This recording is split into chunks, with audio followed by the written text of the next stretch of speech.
Hello there. The world, Blake, it is an unfair place. That is why, when it comes to leasing your next vehicle, you can find comfort and solace in Fair Lease. They'll treat you fairly, or so I've heard. I can confirm. Getting an appraisal done all over the phone, through email. Matthew's been great, not pushy, very fair, and walking me through the entire process. It's been great. I now know what white glove service is all about. So, whenever you go to fairlease.org, you will click Request a Quote. You will select a dumb zone on the How Did You Hear About Us. The point is Fair Lease will help you lease a car, and we have a remote at Haas Moto Museum in Dallas this Friday, courtesy of Fair Lease. You'll be hearing more about that later today. Fairlease.org.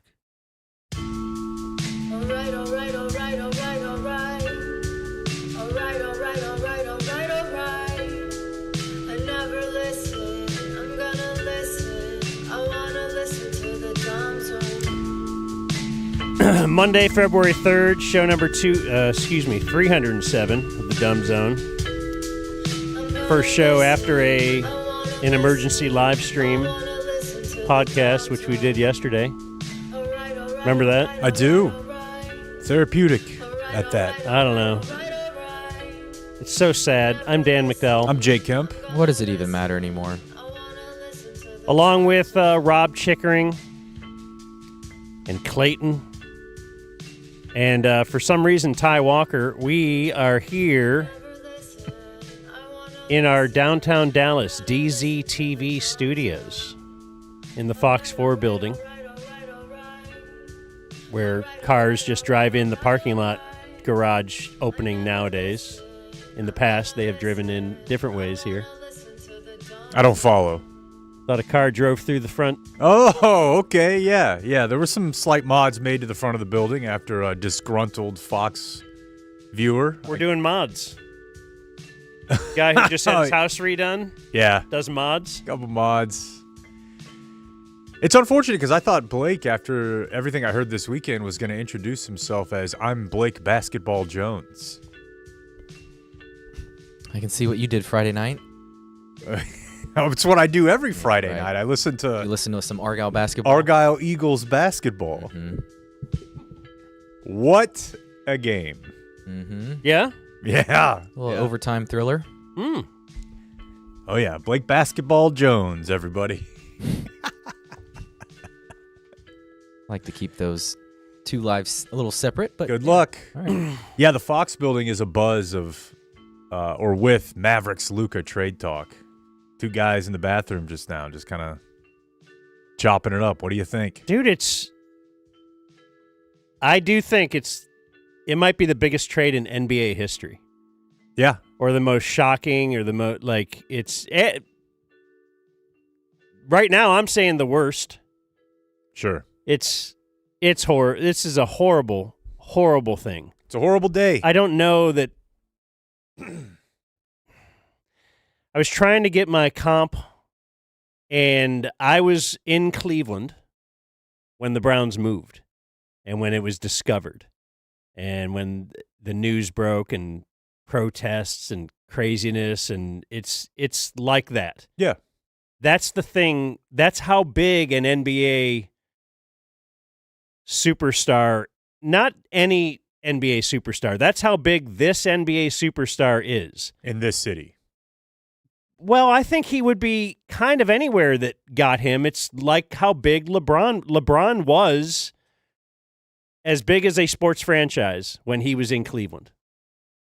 And for much of his career, he's been that. But LeBron was different than, KD, big star, but it was never that. Like, he was the franchise. And the value of the franchise went up hundreds of millions of dollars based on him being on that franchise. Yeah, no, that's a good comp because it leaves you with questions about, well, what am I supposed to do? Just like if your team moved. The only difference now is it's even more confusing because I imagine people in Cleveland at the time, well, they're mad at the organization. So why would they follow the team to another city?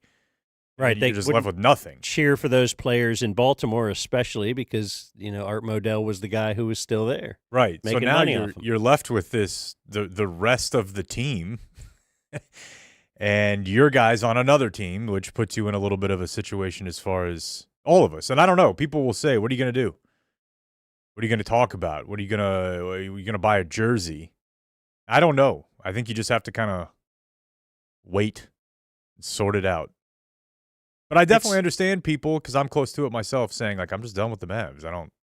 Yeah, no, I've had plenty of people reach out and show me screenshots of their canceled Mavs TV thingy subscription, and I'm sure they're going to take a season ticket hit. Oh, yeah. And because we talked, about this yesterday, and we're still talking about it, it's just not a.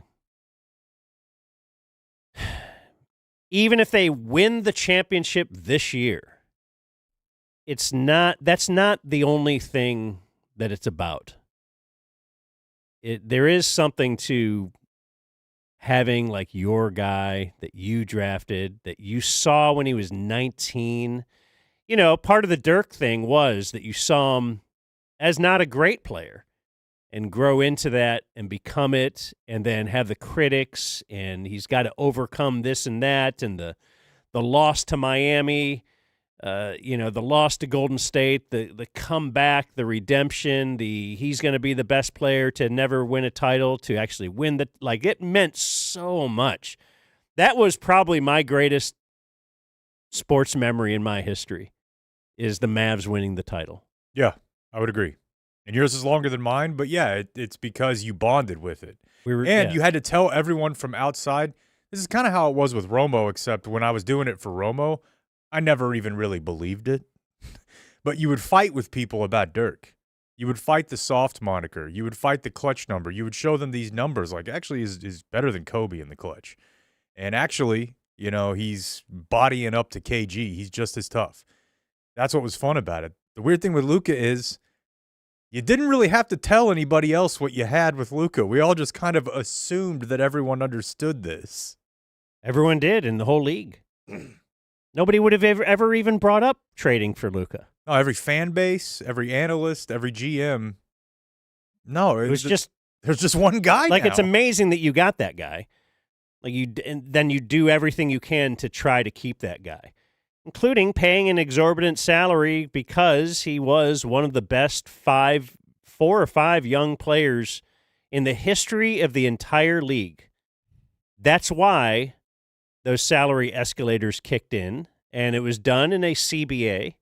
They negotiated that so that the really, really, really good players could get something closer to an actual approximation of their value. Even that wouldn't be. Luka, in line for a $70 million a year contract extension this summer. They can't offer that. And it's important to mention that CBA that you speak of there, the incentive to the player to make that amount of money that might approximate their real value, the league incentivizes the team to keep the player, because you're the only one, obviously, that can offer it. So the league is set up. Right. You could offer that. And if he wants to leave, he has to take much less money to leave. Right. And it's not happened many times, but the only other time I guess it has happened would be Anthony Davis. But Anthony Davis was in a shitty situation in New Orleans and was begging out. Nothing could be further from the truth with Luka, by Nico's own admission. The more we played a little bit of that press conference yesterday, but the more I think about it, the more unnerved I am by it, because I don't know what I was hoping for. Like, if maybe he was going to produce like a police report. Then I'm like, oh, geez, got to stay away from Luka. But instead, he just got up there and was like, hey, it's exactly what you think it is. I just traded him. I didn't think he was good enough. He just said it. And then we're like, well, you certainly, you called everyone. No, I didn't. I wanted to trade him because I think Anthony Davis is better. So I just called the one guy I know who currently employs Anthony Davis, and he was down. I feel like this is all criminal. The more I think about it, I couldn't get to sleep last night. Dude, this right here is the reason why, and I don't know necessarily how this works in European sports, but I know that in some companies, like the way things are set up, this is kind of like a socialist dream, is that companies, their board would always have a seat for people who work for the company, and they would vote. You know what I mean? Like, that there's always somebody involved in shareholder meetings who's actually representing the people who go to work there every day. Because clearly what you have here are two people who don't have, and Dumont and Harrison, who have no clue how the day-to-day operations of like the vibe, the city, who's going to come to games and not come to games. Like, leave aside their assessment of Anthony Davis giving them a better chance to win than Luka this year, next year, and maybe the third. That's debatable, but yeah, Leave that aside. Let's say that's actually true. This is the sort of thing where, you need somebody who works down on the floor of the hub by the machines to be in the room at the table and be like, you really have to understand. I want to make sure you understand the full scope of what you're about to do here. And clearly that didn't happen because Dumont doesn't know what it's fine. He doesn't know. A lot of owners don't know anything about the NBA or about basketball. He seems to be on the very low end of that. But the assumption is the guy who's been around basketball his whole life is going to give him good information. And then my assumption, too, because I thought this is what it took to make $1 billion, is that Dumont would have people in between him and Nico that could maybe, like, figure some of the, like, is this what this guy giving me legit? And I doesn't appear that happened. It appears Nico went to him and was like, see, this guy scores 27 points a game. This guy scores 25. They're basically the same. One of them is going to save us a lot of money. How do you feel about that? Right. Like, so that was like, you're supposed to score points. We had a really good friend text us this morning. Must have listened to the show this morning, our podcast from yesterday. But he's a guy who is a big Milwaukee fan, and I worked with him for like 2 decades. And anyway, and he heard us yesterday talking about the fact, and I was just saying, teams that would trade for, like, Luka's so good, there's only 2 guys that probably they wouldn't trade, like, is Wemby.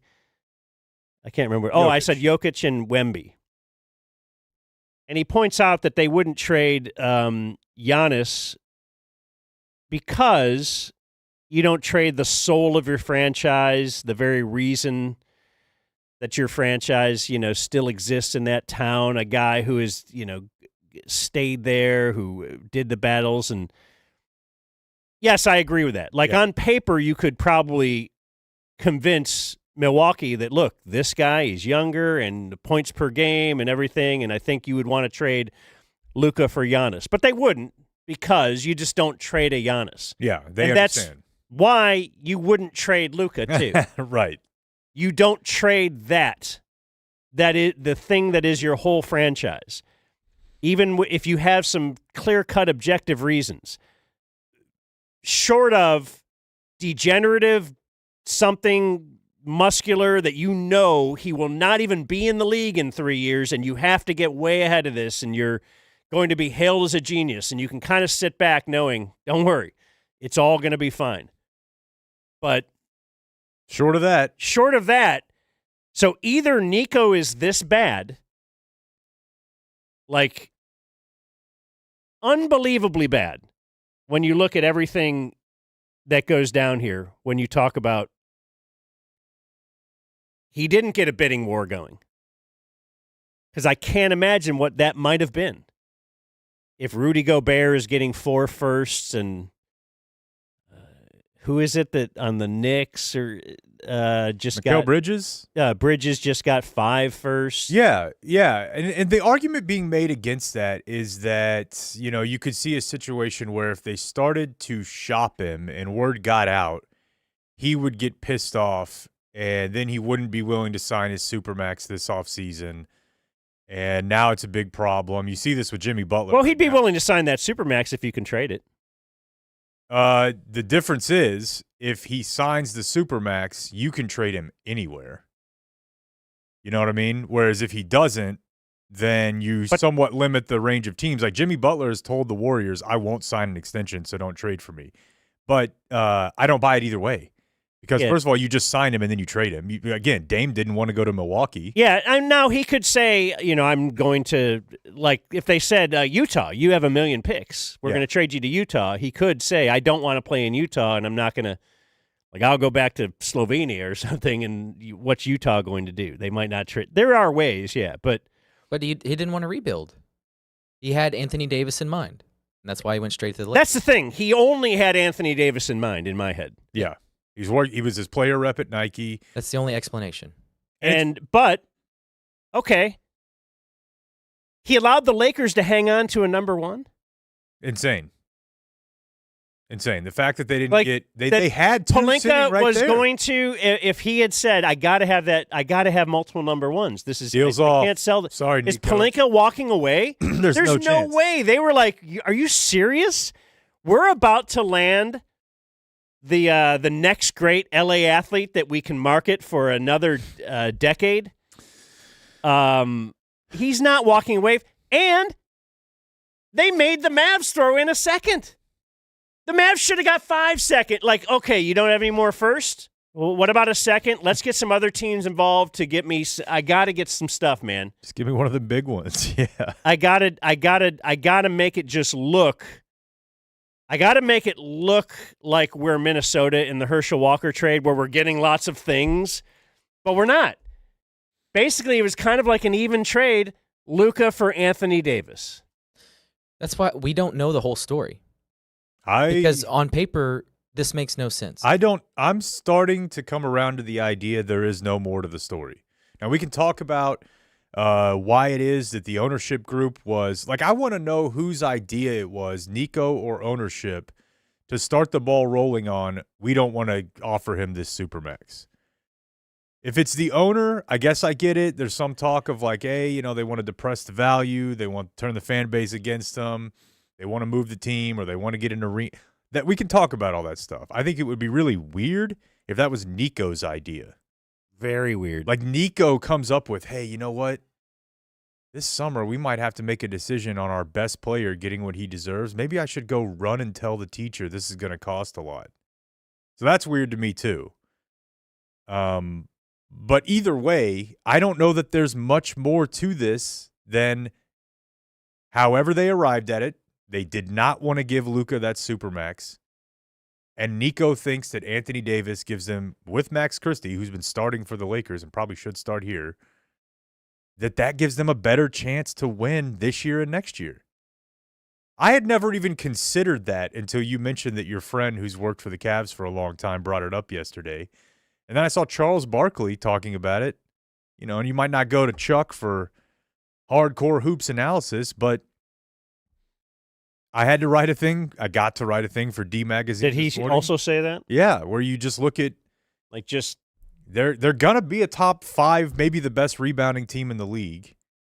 They're probably gonna be a very good defensive team. They already kind of were skating around on that front, and Anthony Davis is still really good. But it's the Anthony Davis show in L.A. It's not the LeBron show. So yeah, but have you ever said? I feel like it might just be that straightforward. I mean, if we were to just take our Homer glasses off, because we all love Luka to a great degree, he is 25, but he's not your normal 25. He was playing pro basketball at 16. There's more tread on the tires than a normal 25-year-old. If his weight is a concern, and injuries are a concern, and off-the-court issues are a concern, a combination of diet and whatever he puts into himself, plus the culture in the locker room, what if Nico just strictly said, this guy will not be worth this money in 3 years? Is that a good enough explanation? That's the conclusion that he arrived at. I would say, well, it seems like we're only talking about the downside of the ledger here. When we make this decision, let's also talk about the pro side of this pro-con list. And on the pro one, it said I just watched him in the finals 6 months ago. And I saw him. I watched him drag a 3 team years that ago. had no business being in the Western Conference Finals to that level. Yeah. He's the kind of guy where the Lakers' odds have gone up tremendously to win the title this year. That's weird. But he's the kind of guy, if you have Luka, you just don't know. Yeah. Because he can take the whole team on his back and win a whole playoff series by himself. He can. Yeah. Anthony Davis cannot. He can, and he did. However, when the Mavs were down 3-0, Windhorst did that report that we've seen circulating. Luka's out of shape. Luka bitches all the time. And that was not good enough to beat the Celtics. So what if Nico just saw this is how our season is going to end every year? And to that end, Windhorst followed up this week and said that when he did that, He was in the Mavs locker room and meeting room for the next 2 days, and nobody said, hey, that was a little off base. No, they probably appreciated a little public pressure on that as well. Doing that for him. So clearly that's just something that Nico and whatever constitutes his guys had a huge problem with. But and still, like, wouldn't you love to get to a point where the biggest fault was that your leader mentally broke once he was down 3-0 in the finals he had just brought you to? No, I'd love to be in that situation again soon. Ultimately, this came down to Nico Harrison does not want to deal with Luka. But he's okay, so he's out of shape. He doesn't take things seriously, but even that person can bring you to the finals. And have the most decorated resume of anyone at his age. Imagine once this 25-year-old starts to change his game a little, which commonly happens to athletes in all sports. You know what it happens? But Tom Brady wasn't Tom No. Brady until he, somewhere along the line, he kind of started thinking, I want to. Yeah, but Luka might not turn into that. It happens when it starts being a problem. What a risk. That's a huge risk. I know, I'm with you, but I'm trying to see it from Nico's side, who a week ago we thought was the greatest thing in town. That's what I'm trying to keep in pulled off mind. a series of seemingly very wise trades once the outcome washed out. You're right. 2 months ago, you were saying this is the best Mavs team of all Well, time. once we thought Nico created that. You know what? He was a great family man, a beautiful smile. He had rushed for 2,000 yards in the NFL. It was incredible. A spokesman sell a ketchup popsicle to a lady in week white ago. gloves. Then I turn around and I'm looking for his spouse and I find her without a head. Okay, I'm just saying the glove didn't fit. All right, I want to see it out, but I can see his line of thinking. But I'm with you. We had a darling. We had him since he was a teenager. You let that ride out. Especially and you've seen the failure. We got to get to there with him. With him. How bad would it have been He's part of it. If he flames out on the Supermax, you're done with him by the time he's 30. Yeah. Like it's not like you're saying like we're going to be strapped to this guy till he's 37. Right. This is not a Jimmy Butler situation where you have to. No, he's right there right now. And again, I think we can all speak from personal experience, but also I'll reference the Dirk anecdotes again. You start to pay closer attention to your body when not paying close attention to your body starts presenting challenges for you. And I don't know if I'm looking around like I should probably be the MVP. Oh, yeah, let me grab a salad. It doesn't work that way usually. Like you have to go through it a little bit and then it hits. And they didn't even want to figure that part of it out. Didn't even want to wait and see. It's not like they've been in 3 finals and he kept coming up short. It's not like this is I don't know if he can win the big one type thing. He doesn't have that moniker yet. And they decided, why don't we never let him find out in a Dallas Mavericks uniform?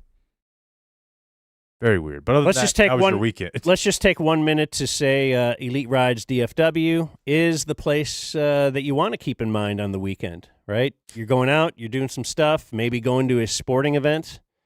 You can book. I heard the Wings have games. You can book your next ride at Elite Rides DFW, 844-RIDE-DFW. Or check out their new app and use the promo code DZ15 for 15% off your first ride. They have an AI booking agent. Yeah, we're going to have to talk about this. Let's just talk about it. All right, so Elite Rides DFW, the promo code is DZ15. You'll get 15% off. It's one of the nicest, driving experiences you're going to have. All pros. They'll take care of you. But here's the thing. They have a new AI agent, right? On the copy, it looks like Al. Yeah. They now say they're going to call, a capital I looks like an L. So they say call our innovative AI agent, which they're now calling Al. Yeah. So the booking agent, the AI-powered booking agent, its name is Al. And it says short for ALLY. Allie. Ally. Ally. I think it's Allie, like lady, like a girl. I think it's ally, like it's your Siri, friend in hooking you up. Or with a what's ride. the thing with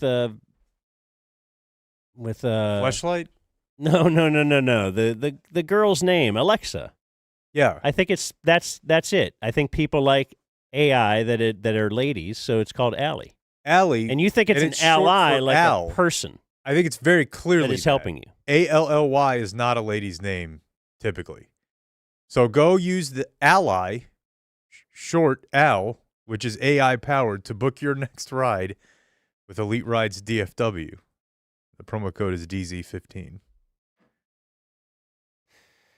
I want to keep talking. I don't want to do weekend check yet. If we ever do it, You do what you want. We have Iztok joining us at 12:15 today, who was at a desk with Luka's dad yesterday. the way you know this is like the biggest trade in NBA history, or the most shocking, or the worst, or all that, is that Shams tweeted this out when it happened. He got the info. Isn't he a clutch guy?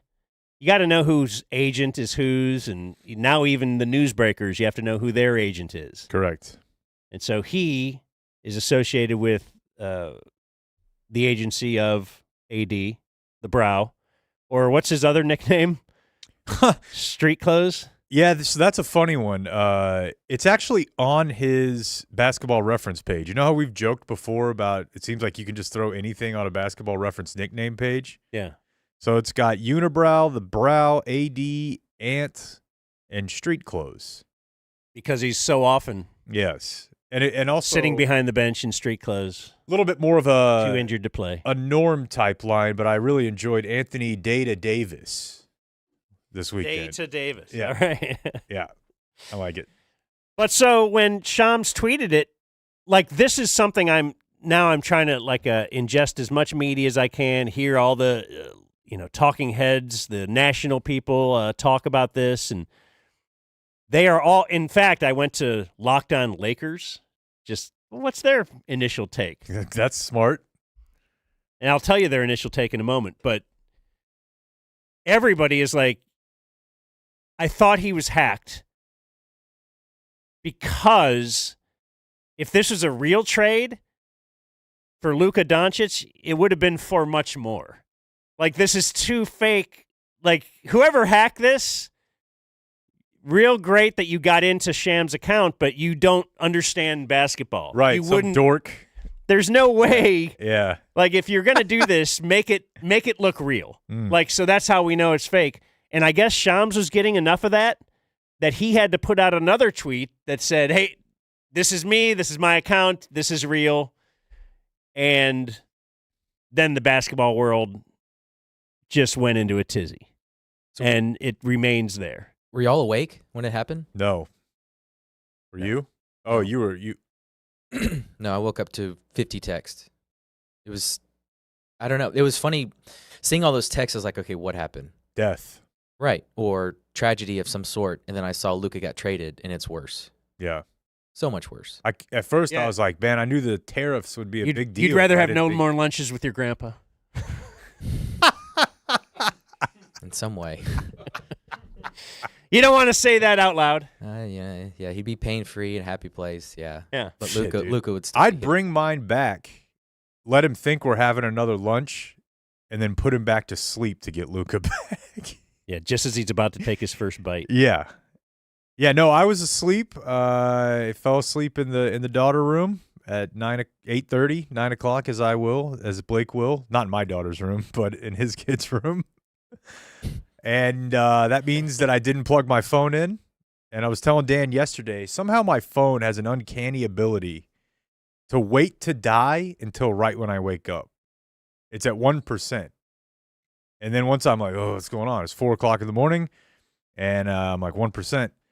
And I look at my phone, and I've got 50 text messages. And just glancing at them for 3 seconds before my phone died, it was all, what the fuck, what the fuck, what the fuck, oh my God, Luka, oh my God. I assumed he had retired or was out for the year. car crash, something. Plugged Yeah. the phone in, went to the bathroom, came back 5 minutes later, and that's how I found out. And then I waited for the rest of the world that had found out the night before to wake up.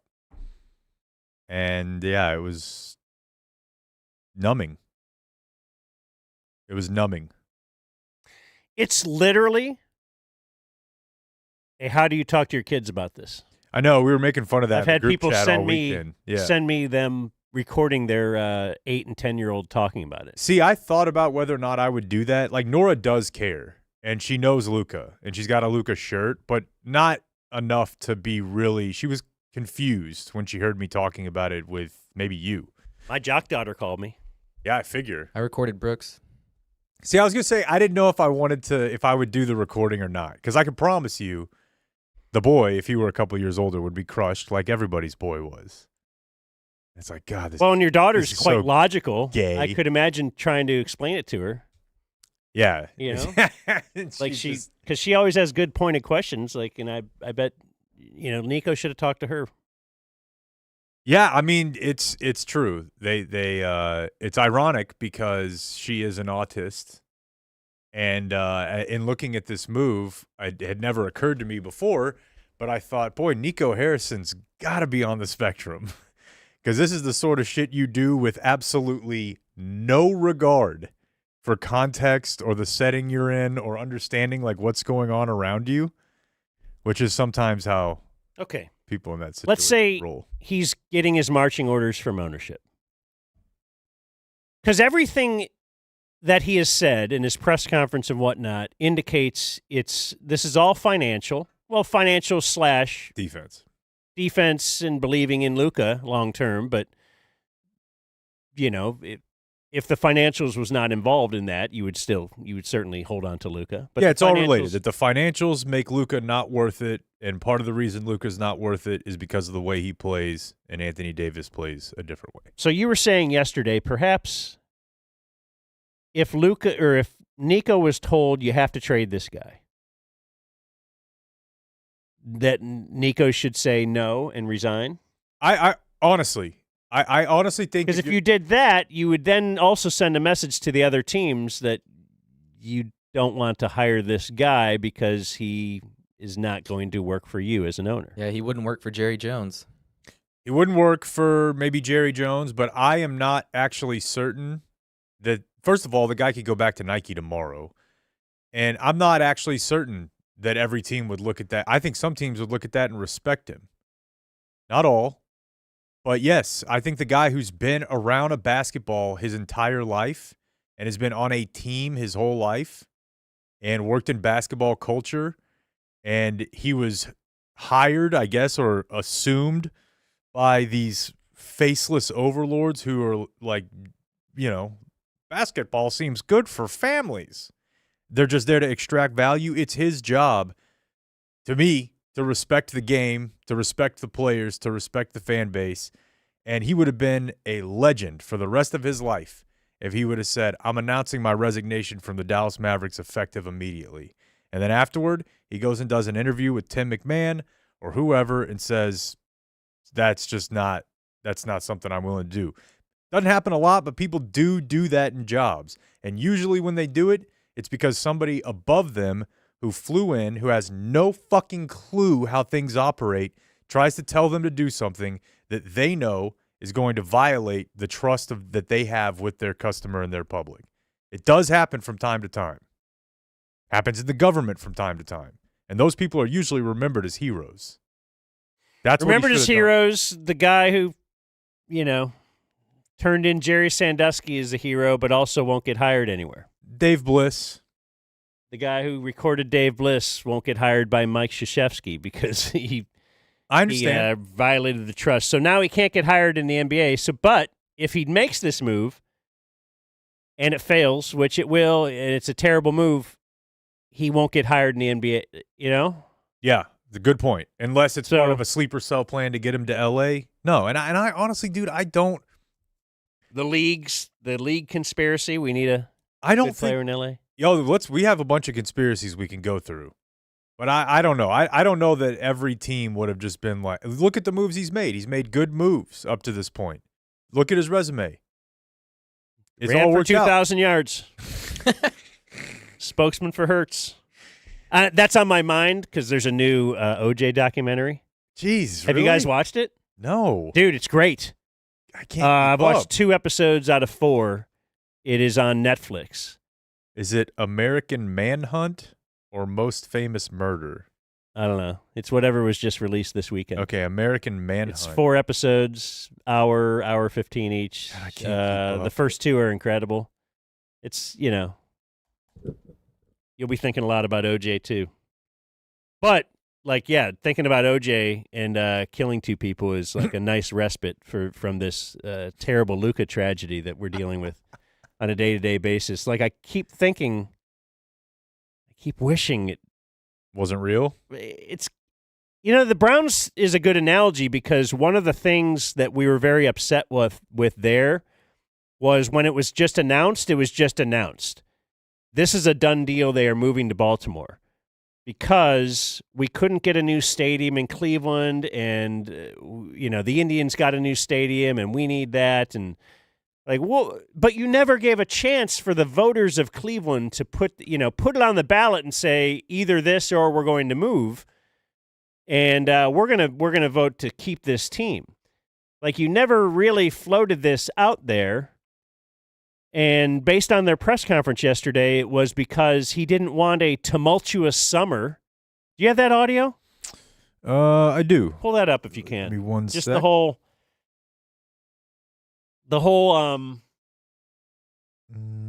discussion of. Let's see here.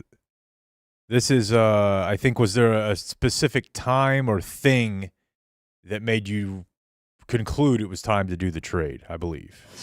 Yeah, I think it wasn't really like a point. I think it was like, how do we make our team better? There's some unique things about his contract that we had to pay attention to. There's other teams that were loading up, that he was going to be able to decide, make his own decision at some point of whether he wants to be here or not, whether we want to supermax him or not, or whether he wants to opt out. So I think we had to take all that into consideration and feel like we got out in front of what could have been a tumultuous summer. Nico, did you have any indication from him or his representation that he was going to opt out or not take the extension or anything like that? No, not at all. Not at all. Nothing verbally that would lead me to believe that. Whether we offered him a supermax or not. Like, what do you mean? Yeah. And I guess that's the tell, right? Yes, we were considering not offering the supermax. We don't think we wanted to offer the supermax. And then if you don't offer the supermax, that becomes the whole story, that you're not offering Luka the supermax. And then it becomes well known that Luka can be had. But I think that's a better situation. I think that would be palatable. If you were a Mavs fan, you ended up losing Luka to LA or wherever. In the long run, you did lose Luka, but at least, you're mad then at the owner for not offering the supermax to keep this player, or at least it would become a topic. I don't know, man. It's just... Okay, so somebody just sent me this. A couple things, actually, we need to talk about. But one of them is from Bill Simmons' show today, which I guess just went up a little bit ago. He's got Kirk Goldsberry, who we've had on a couple of our shows before. Grantland, ESPN. He actually worked for the Spurs for a little bit. Great dude in the basketball space. And I have not listened to this yet, but I'm going to try to play. Do you think it'll play from Twitter, Blake? Yeah. It will not. Let's give it a sec here. Because he has some quotes in here that I think we're going to need to – because what we're doing now is we're going to get into the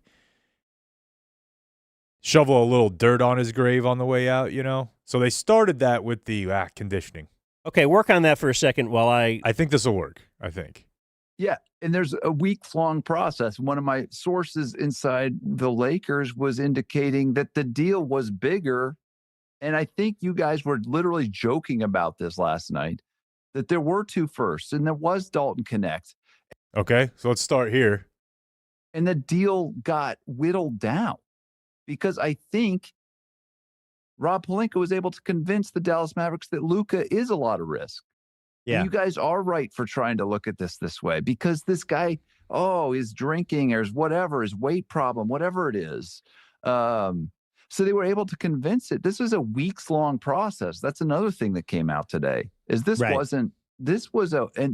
almost started 3.5 weeks. Dallas started it, dude. Okay, we'll listen to the rest of that, but here we go. Hey, guy drinks a little beer. I don't care if he plays with a beer helmet on. If he's putting up 30, He's 10, done and what 9, he's done he's showing up to all the with charity this lifestyle, events. yeah. He's doing everything you ask him to do, and yet Nico is able to be swindled by the fake Rob Lowe that, like, yeah, I mean, I know he's in the finals, but don't you kind of get pissed off at him sometimes? LeBron doesn't do that. LeBron takes 3 naps a day, and he only has 1 glass of wine a month. And I mean, we're probably the only team that could take him because maybe LeBron could help change him. But yeah, everybody else is just going to tell you what I'm but telling you, which is that this guy's a don't even call anyone else. busted fat drunk. How about don't even call anyone else? Yeah, and because he's a busted fat drunk, that's why I can only give you one of these 2 first. And Dalton Connect, who's a future All-Star, I can't put him in the deal. Now, Anthony Davis is still good for your fat, lazy, drunk liability, but I can't give you more than that. Sorry. Oh, I need a second. Can you send us a second? I'm going to call Utah and figure out if I can ship you a second. That's crazy, dude. If they're going to start that path, that's a fun. The fact that the Lakers held on to a number 1.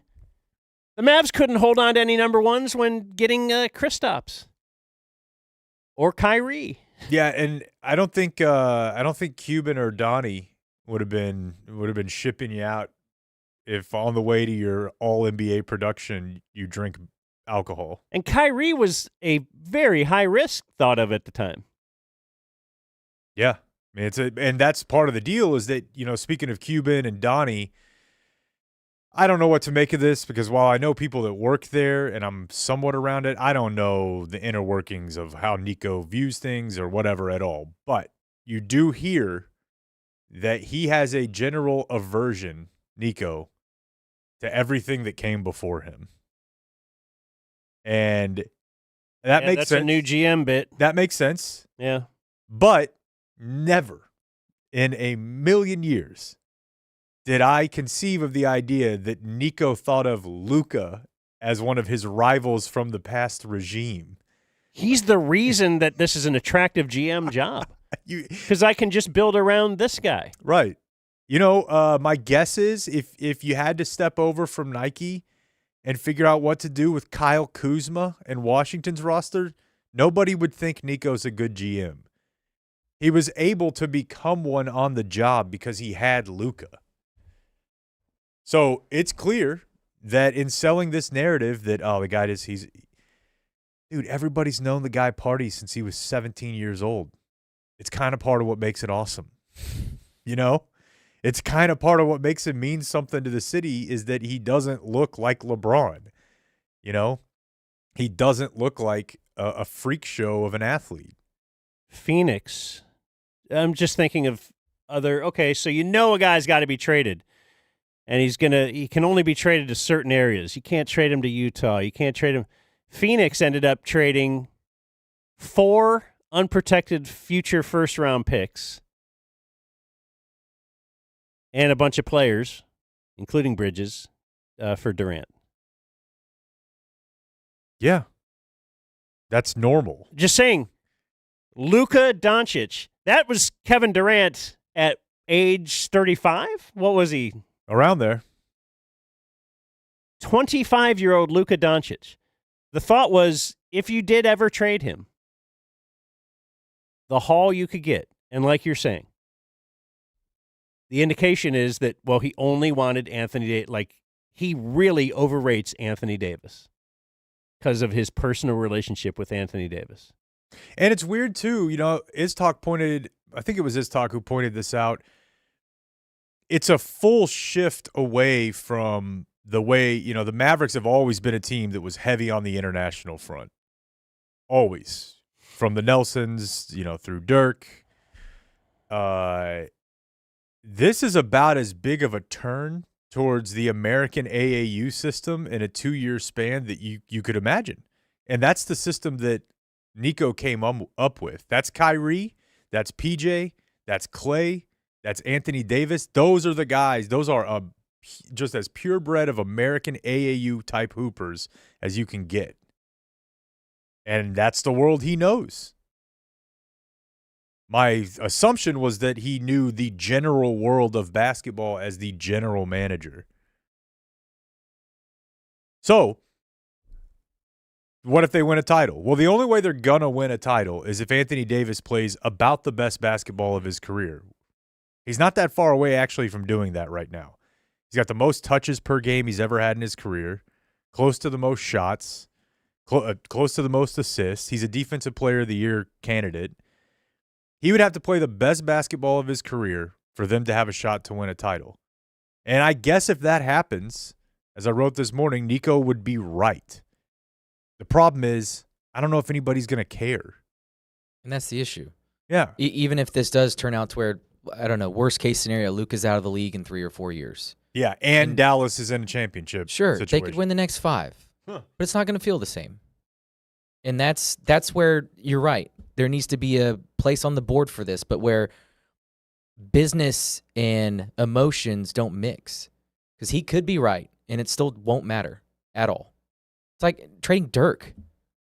I mean, I don't know. These kids and these fans who love Luka, that's why they love the Dallas Mavericks, is because of this dude. Yeah, and on one hand, it's like you could be like, all right, well, why don't you guys just quit being babies about it?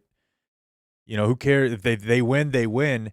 But again, that is such a misunderstanding of where your profit comes from in pro sports. It isn't just winning. It's winning and feeling like there's a team in your city that you can support and be a part of, and there's a connection. So even if you think that's gay, that's also how they make money. You know what I mean? Like, just view it from a pure business standpoint and don't think about emotion. That's how you make money, is by having the city engaged and care. Think about Buffalo hasn't won anything in a long time at a high level, right? But their fans care. That's part of the agreement business-wise, and they just skipped over that part entirely. But I think that's even a placeholder to say I'm a Bills fan or I'm a Cowboys fan. That just means you love a collection of people. When the time I was a Cowboys fan is because they had Des Bryant and Tony Romo, and I loved those people and the way that they played. So, yeah, trading your personality away, it's very easy to say I don't like the Mavs anymore because they traded away the Mavs to me. Yeah, that's a good way to put it. I'm not real fired up to go to a game right now. I have another trade analogy for you, but first, Community Mechanical, that's our HVAC dealer. What do you call it? Company, I guess. They, Baron? They fix our heating and air conditioning, and they want you to know, not only are they into the preventative maintenance game, where they found a loose, an exhaust duct in my furnace, dumping carbon monoxide into my attic. So it was great that they came out there. Seems safe. But if you are looking at building a new residential or commercial property or remodeling your current space, Jake, they have a custom in-house design and construction of any HVAC or refrigeration system required for your project.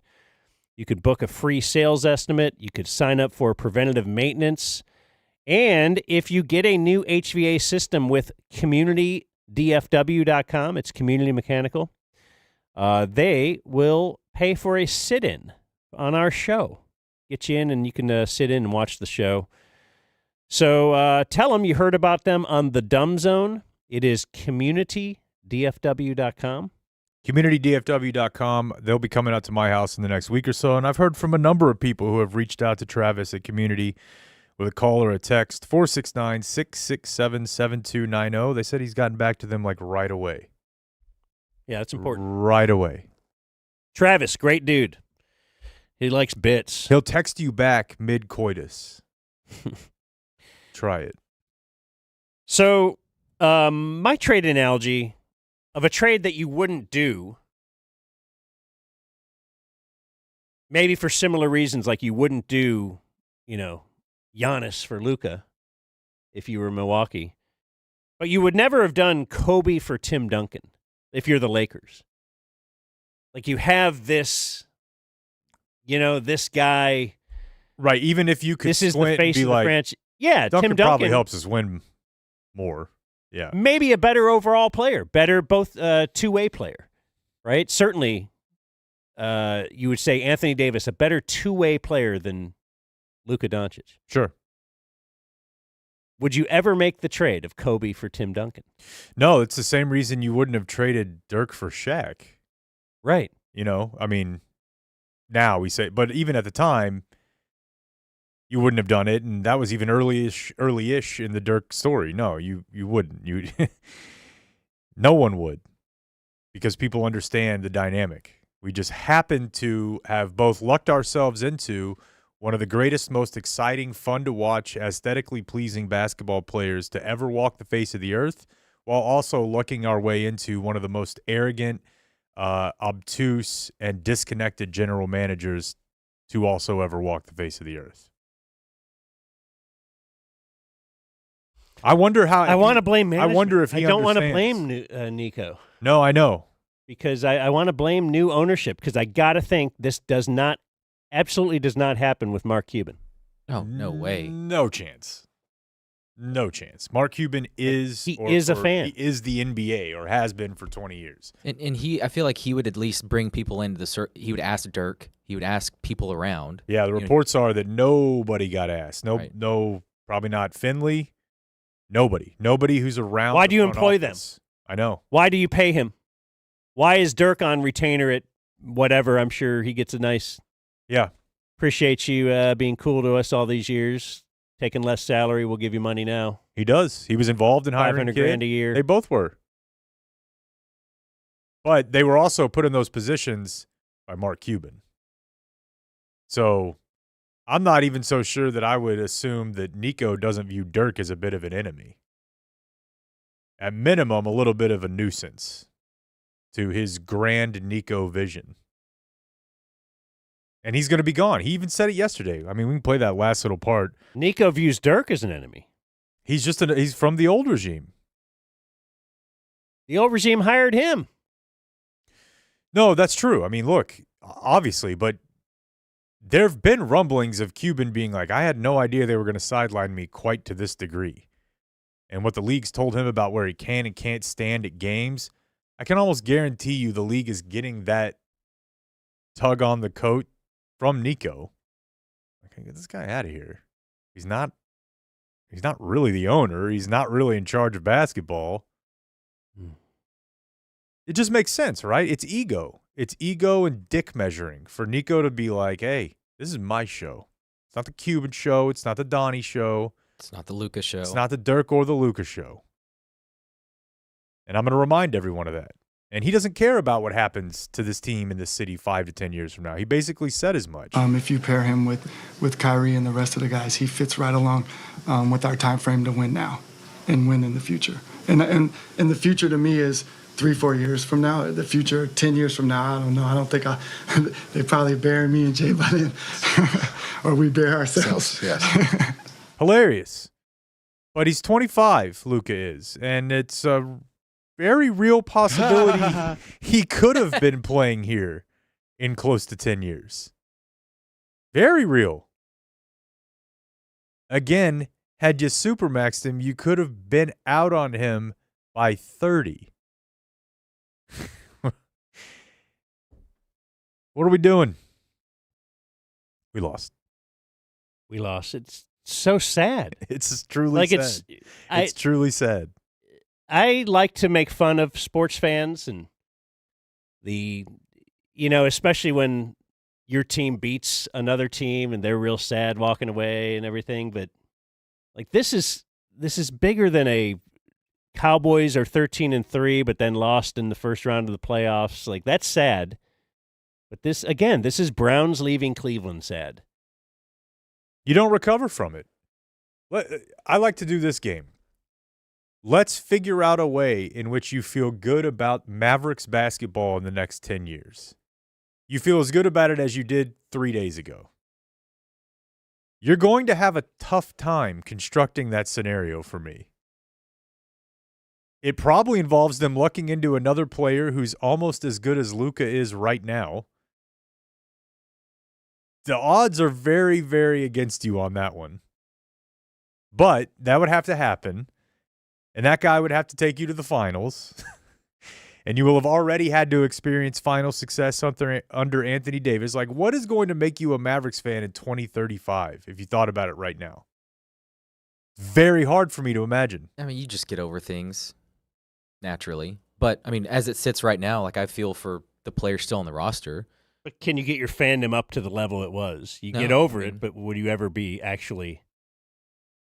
Like, I got over the Browns leaving, but I've never been able to become a Browns fan. Like That's the thing right That's there. what I was about to ask. Yeah. How'd you feel when they came back? Yeah, I'm. That's not those players. You get over it, but you never get it back. No, but yeah, like I was saying, I feel for Kyrie and I feel for Clay.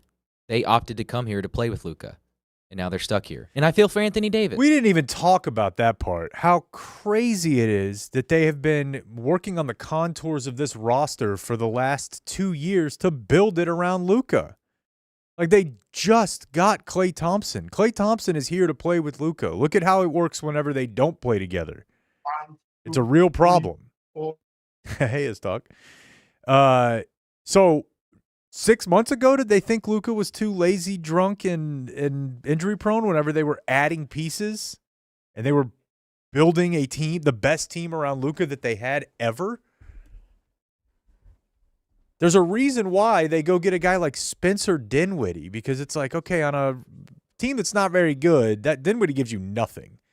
But if he's out here on a Mavs team that's close, like I said yesterday, it's like Saquon to the Eagles versus the Giants. He provides a lot more value. They have a ton of those guys that work with Luka. Derek Lively works better with Luka. They did all that. And then now, half a year later, sorry, we're changing course. You're right. They have to find the exact clone of Luka that's not Luka Yeah. to fit the final mold here. With the bevy of first-round picks they currently have. Well, No. Should mention today's show is also brought to us by the National Beer of Texas, Lone Star Beer. hell yeah. But don't go ignoring Lone Star Light. That's the blue can. That's the one I'm into.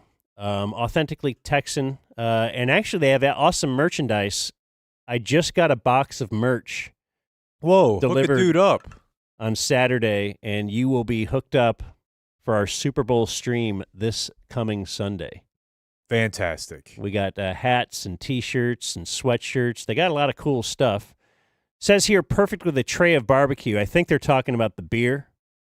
I don't know if the merch is perfect with a tray of barbecue, but I do know the merch is at LoneStarBeer.com, and they have a code, DumbZone21. You get 21% off merchandise. Maybe you eat it out of the hat. Try eating your barbecue out of the hat that they send you. So thank you for their support and sponsorship for today's show, Lone Star Beer and Lone Star Light. So much Mavs. So sad. I haven't even got to tell you guys about Meow Wolf. Haven't done a weekend check.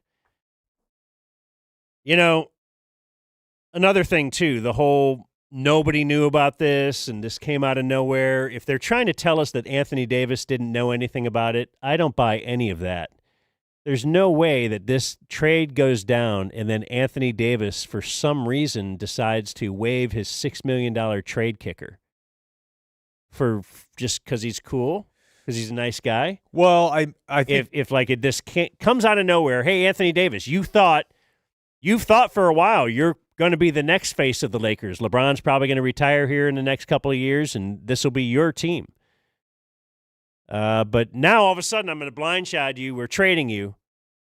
And, would you – I know you're supposed to get $6 million. Would you just give that to us, though? I just don't want you to accept that. yeah, it is a bit weird, but I think I buy the idea that, because he is signed up for a few years. So they could trade him just about anywhere, and there's nothing he could do about it. I mean, if the team could comply cap-wise. So maybe it's a situation where they went to him and they're like, look, we're looking to move you. But we think Dallas would be a great spot for you. But the deal's only going to go through if you waive this. And he's like, that's a better team. I'm still getting paid. Well, Why not certainly just do talk it? to Nico, his buddy. Yeah. Yeah, that's how it originated. Yeah, I'm sure. They're really tight. Or to Rich Paul, who is his agent. And LeBron's agent, obviously. But so, yeah, I don't know. I do think it's that Anthony Davis is saying, hey, I'm on board with this. Because it keeps the Mavericks from the luxury tax. Something Oh, well, that's I didn't good. think I'd have to worry about I'd hate that. as it relates to Luka anyways.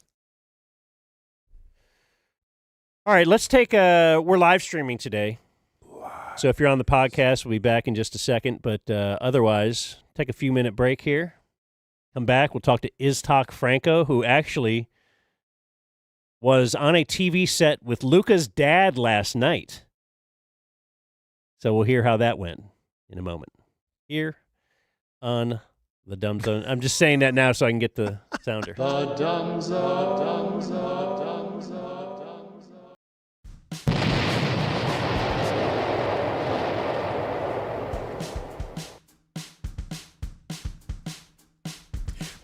You're listening to The Dumb Zone. Let's promote our remote Friday live stream. Haas Moto Museum. We're there on behalf of Fairlease. 4301 North Beltwood in Dallas. Some speculation that might actually be Addison. We'll let you guys fight it out when you get there. Brick Oven Pizza by Wolfgang Puck. That seems awesome. I will be loading up. Coffee bar. Yes. Beer. Probably not. Just probably. This whole Luka thing, have you? And special guests Danny Bayless and Mike Soroy. Whoa! They'll have some Fairlease vehicles there and stuff. You could test drive, but Please come out if you're available. Get free food. Get some free beer. the Haas Moto Museum Friday, a big live stream event. This one means a lot to your boys. Yeah, we'd like to see you on Friday. Cunf. What does that mean? What does that mean? No puppet. All right, we continue to. Oh, well, I guess we could watch the Luka video with Iztok. Iztok is going to be brought to us today by Ownwell. Ownwell, they are the guys that you know, like they'll help you save money on your property taxes. But the property tax thing is behind us now. It's never behind you. Yeah, there's always next year. Then there's something, I think, in the fall. But the good thing, I signed up for Ownwell, I think it was 2 years ago, maybe last year, and I'm on auto appeal. So I did my sign up under 3 minutes. They saved me a little bit of money, and then they will continue to save me money going forward because they're doing all the hard work. I do nothing but look at all the money they've saved me. What They a save risk. an average of over $1,100 for each customer, which means they save a bunch because, like, for me, I signed up and they were like, you know what? I don't think we can save you any money. Like, your taxes are kind of in line. That means, but they did save you money. So oftentimes it'll be more than $1,100, but that's the average. That's how average works. Really? So, and they only get paid if you get paid, and they take a certain percentage. That percentage is lower than anyone else on the market. So you have to go with Ownwell, ownwell.com/thedumbzone.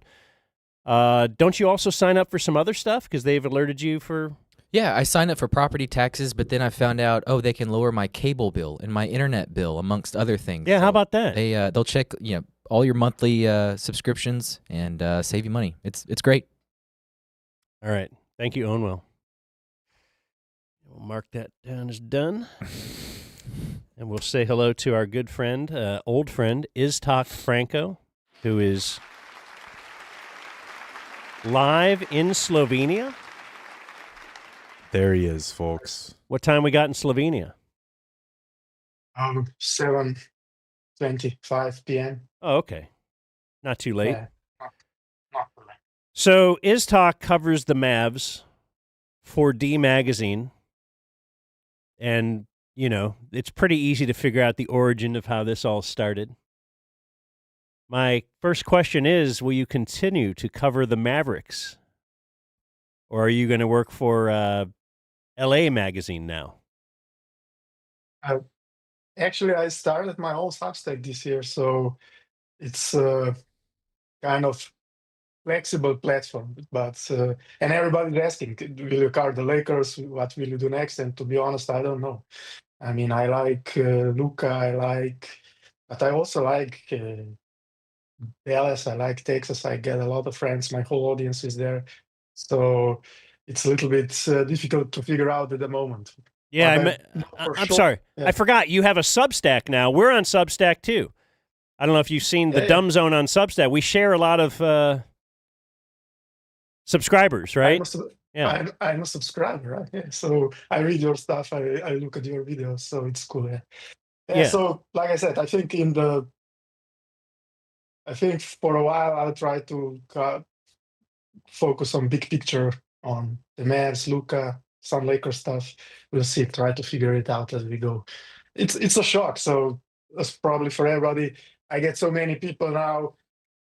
Some new people subscribing, but also people unsubscribing, saying, "Look, everything is gone. I want to. You're great, but I won't watch the team anymore." So that kind of sucks. But we'll navigate as it goes. Yeah. I think it's interesting too for someone like you, who, if you don't mind me saying, is you're one of the best basketball minds that I consume on a regular basis, and you're very passionate about the game, the NBA, the love of the game, what it meant to you growing up, what it means to you now, and then you get hit with a move like this. That's but I guess I should say, but you also provide very sober-minded, straightforward analysis. And it's almost hard to do that for this move because that part of it comes so far after the vibes and the emotions of it, which typically is not what you write about. So it's an interesting spot for an analyst of your ilk to be in. Yeah, it's like I said, but at the core, I think even if you're an analyst, even if you want to be, like you said, more sober-minded, more analytical, more educational, what moments like this, I think, bring up you're still a fan, either of a player or a game. And I think the moment that happened was it's like such a cold business move, or not even a business, or if it is a business, I think it was a bad business move, but it's just a cold move that seems to negate all the emotions and fans. And I think then reminds me maybe that sometimes when you're really so into game-to-game stuff, I don't know, this year I did previews and analysis of every Mavericks game, basically. So it reminds you basically about the core, which is fandom and which is passion and people and the story of a player and following it up and seeing a guy or a team succeed, fall, start, all the things that we've seen with this team and Luka in this last, I don't know, 6, 7 years. If you do evaluate this analytically, like player for player, player plus the assets that went each way, can you justify this trade as a good one for the Mavs? And analytically, if you evaluate, basically Nico laid it out that he looks at this as, or the whole, his future and the future of the team looks in like 3-4 years terms. And I think I would even shorten on this in the based on the moves, because you're betting on 32-year-old Kyrie, which will be 33 in March, and AD will be 32, and then you have Clay who is 35. So I think you have 1 to 2 year window to win the title. And I would assume, even if everything goes right, the over-under on this title, I don't know, what is 0.5? Or if they win one title, I think it would be a major success. Does this title, even one hypothetical title, which I'm not I would still take the field, or I would the Celtic, the OKC, even maybe even Cleveland, I would take over them at the moment. I'm not saying it's not possible, but if you take this probable title over what you had with what we discussed before, a homegrown kid who started your career, who was in the finals last year, it's hard to evaluate it successfully, even in basketball terms. I think Luka was the guy who brought you to the finals.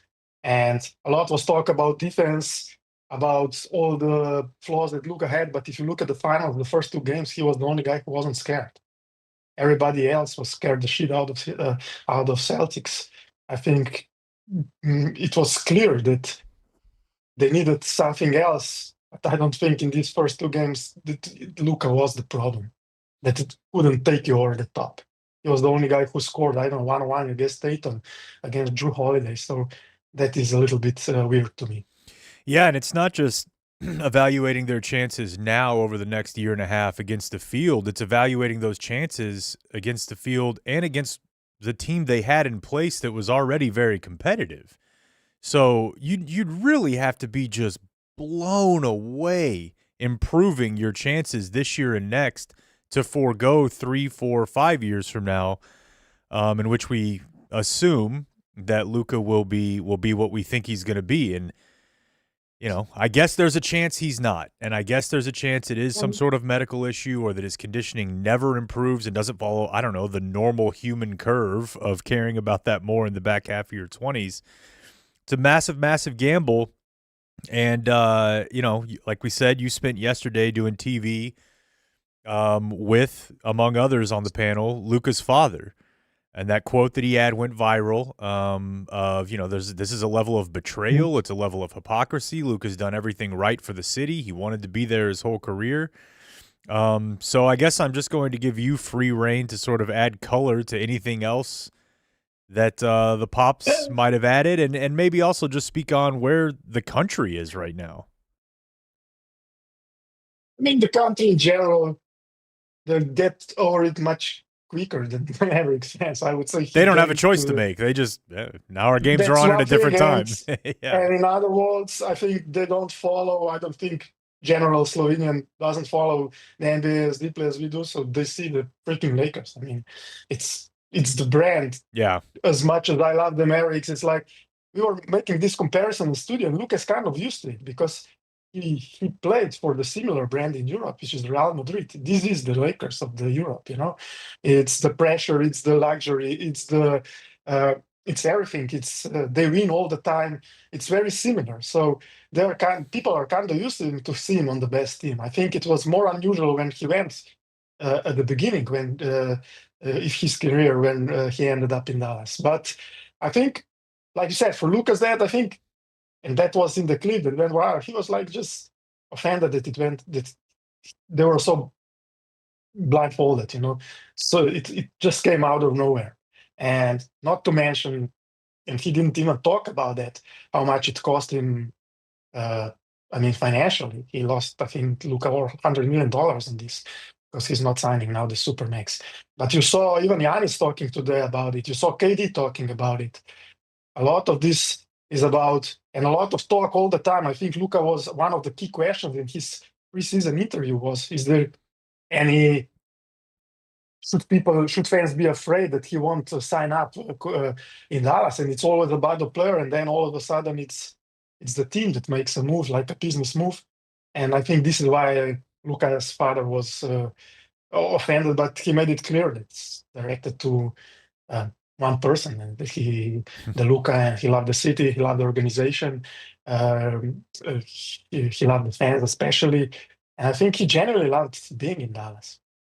It feels like the only thing that makes sense is that its ownership didn't want to pay that. You said it would be an extra $100 million overall, and that would put them into the luxury tax, and that they didn't get into this to do that. That's the only justification I can make for this whole thing.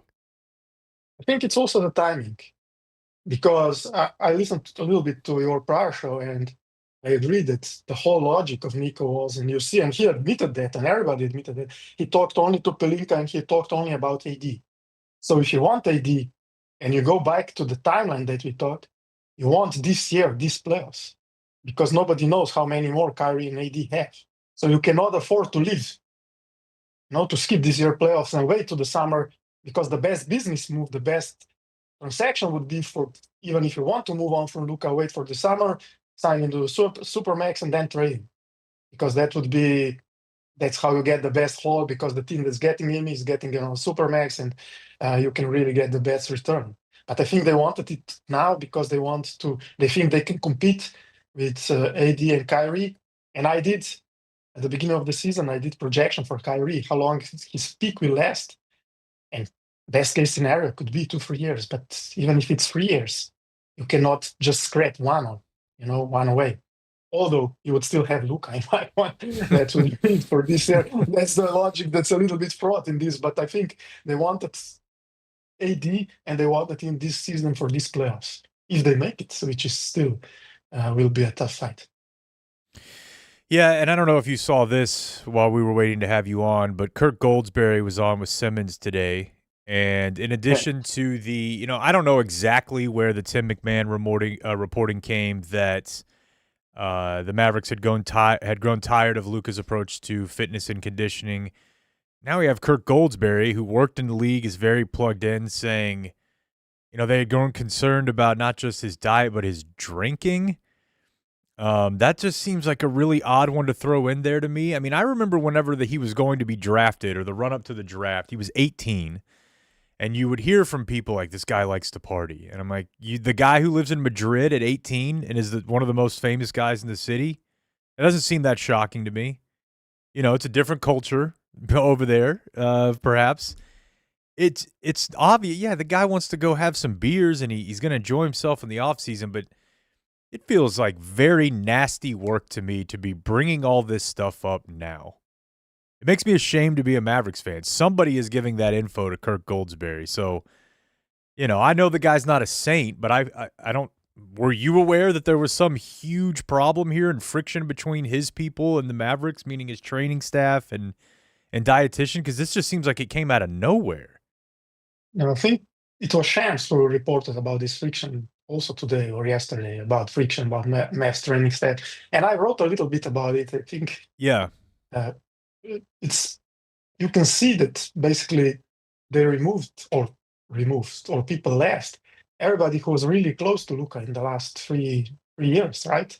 So all the people from Casey Smith to Scott Tomlin to Igor Kokoschko to the players that were the closest with him, everybody's gone, right? So I think his training staff, so the two guys from Slovenia and the Spanish guy, I think were the only people, let's say, in the Luka circle who were still left in the organization. So, and he basically was the only guy who was not brought by Nico under his regime. So basically, I think that's why I use the phrase about ego and how ego is the enemy. I think I see this whole thing from outside, kind of, look, I build this team and I want to build my way.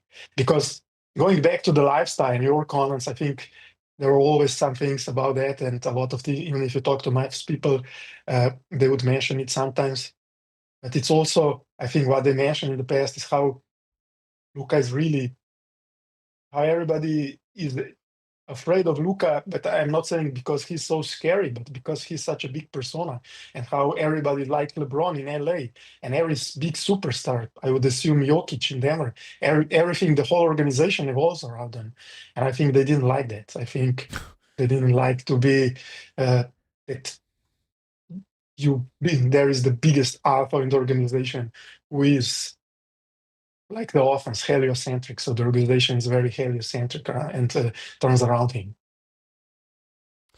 Man. Yeah, because typically, I guess to follow up on that, where you run into a problem is when a guy that, not just on the floor, but culturally everything is centered around, you run into a problem when that guy wants out. And that can be a problem. They can hold you hostage.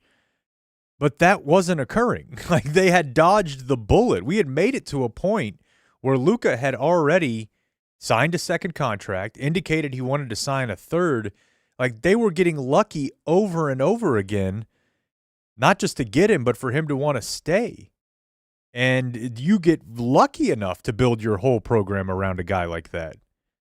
So to your point, other than, hey, I want to be the guy in charge, meaning Nico over Luka, I'm not sure there's a better explanation than that, but that one is very sad. And the way he came in. I'm sorry, go ahead. No, I didn't even understand that. I think if they said, okay, we don't trust Luka is the guy, we have concerns about it, but you trade that for 1-2 good years of Anthony Davis, who has never proven he can, or Kyrie at that point, that they can lead like the lead guys. a team to a championship, I don't know. If you do that move, then you probably, like you said, and like everybody, the whole NBA is saying that. Right. You go on the market and you get like whatever you want, because obviously there are teams that will give you that. But they wanted this 1-2 year window, which to me is the craziest thing. What was his dad like yesterday? I think his dad is always the same. He's not a guy that let's say would stress a lot about things. He's like very easygoing, and I think that was what was why he was, when he was really serious. He said, "Look, the only thing that bothers me is how they did the whole thing. So how the whole thing was done. It's not anything else, I think." And this is, like I said, I think that even the NBA players noticed, like I said, Giannis, KD. And this, I think, is something that maybe it's something that long term can hurt the Mavericks. That's an understatement. Let's. Clay says he's got a. Luka has put out a video. Oh. What's up, Laker fans? I'm in LA. Excited to meet you all. All right, incredible production, but also. I don't know, man. When I saw him Nothing you wanna sitting on the see. plane with Rob Fake Low Palinka, I had to I shut the laptop. Like, I can't, because it looked like I'm reading way too much into it, and I'm looking at Luka's face on the Lakers plane as he's just kind of still bleary-eyed and coming to, and in my mind, projecting onto him, I'm imagining him sitting there being like, "You motherfuckers have no idea what I'm about to do." He's the huge You winner do in all this. not Is Luka. know how bad I'm going to make this hurt for everyone. Luka's the big winner, though. He doesn't have to. Yeah, he's now sympathetic. Yeah, a sympathetic he played figure. The good soldier. He lost a bunch of money in the process. Yeah, didn't make any complaints or moans. He was or never the grumbles. guy begging out. Yeah, Never any indication. Always the greatest teammate. In fact, that's another thing. Don't you know a bunch of people, and you do too, Iztok, like within the Mavs organization.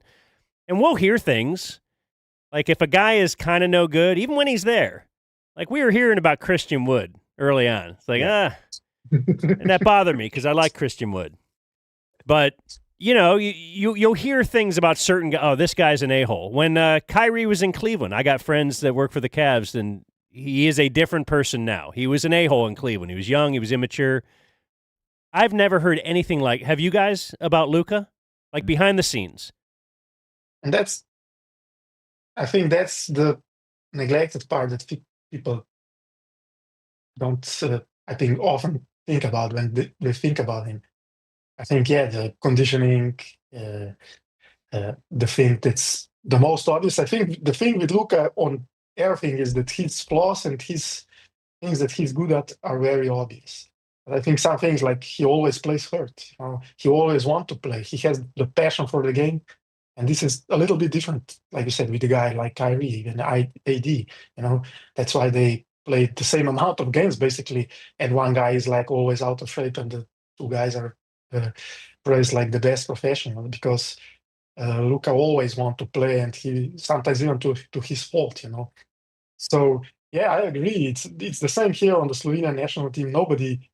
They would complain about how he behaves on the court when he's passionate about the refs, how competitive he is in scrimmages and things like that.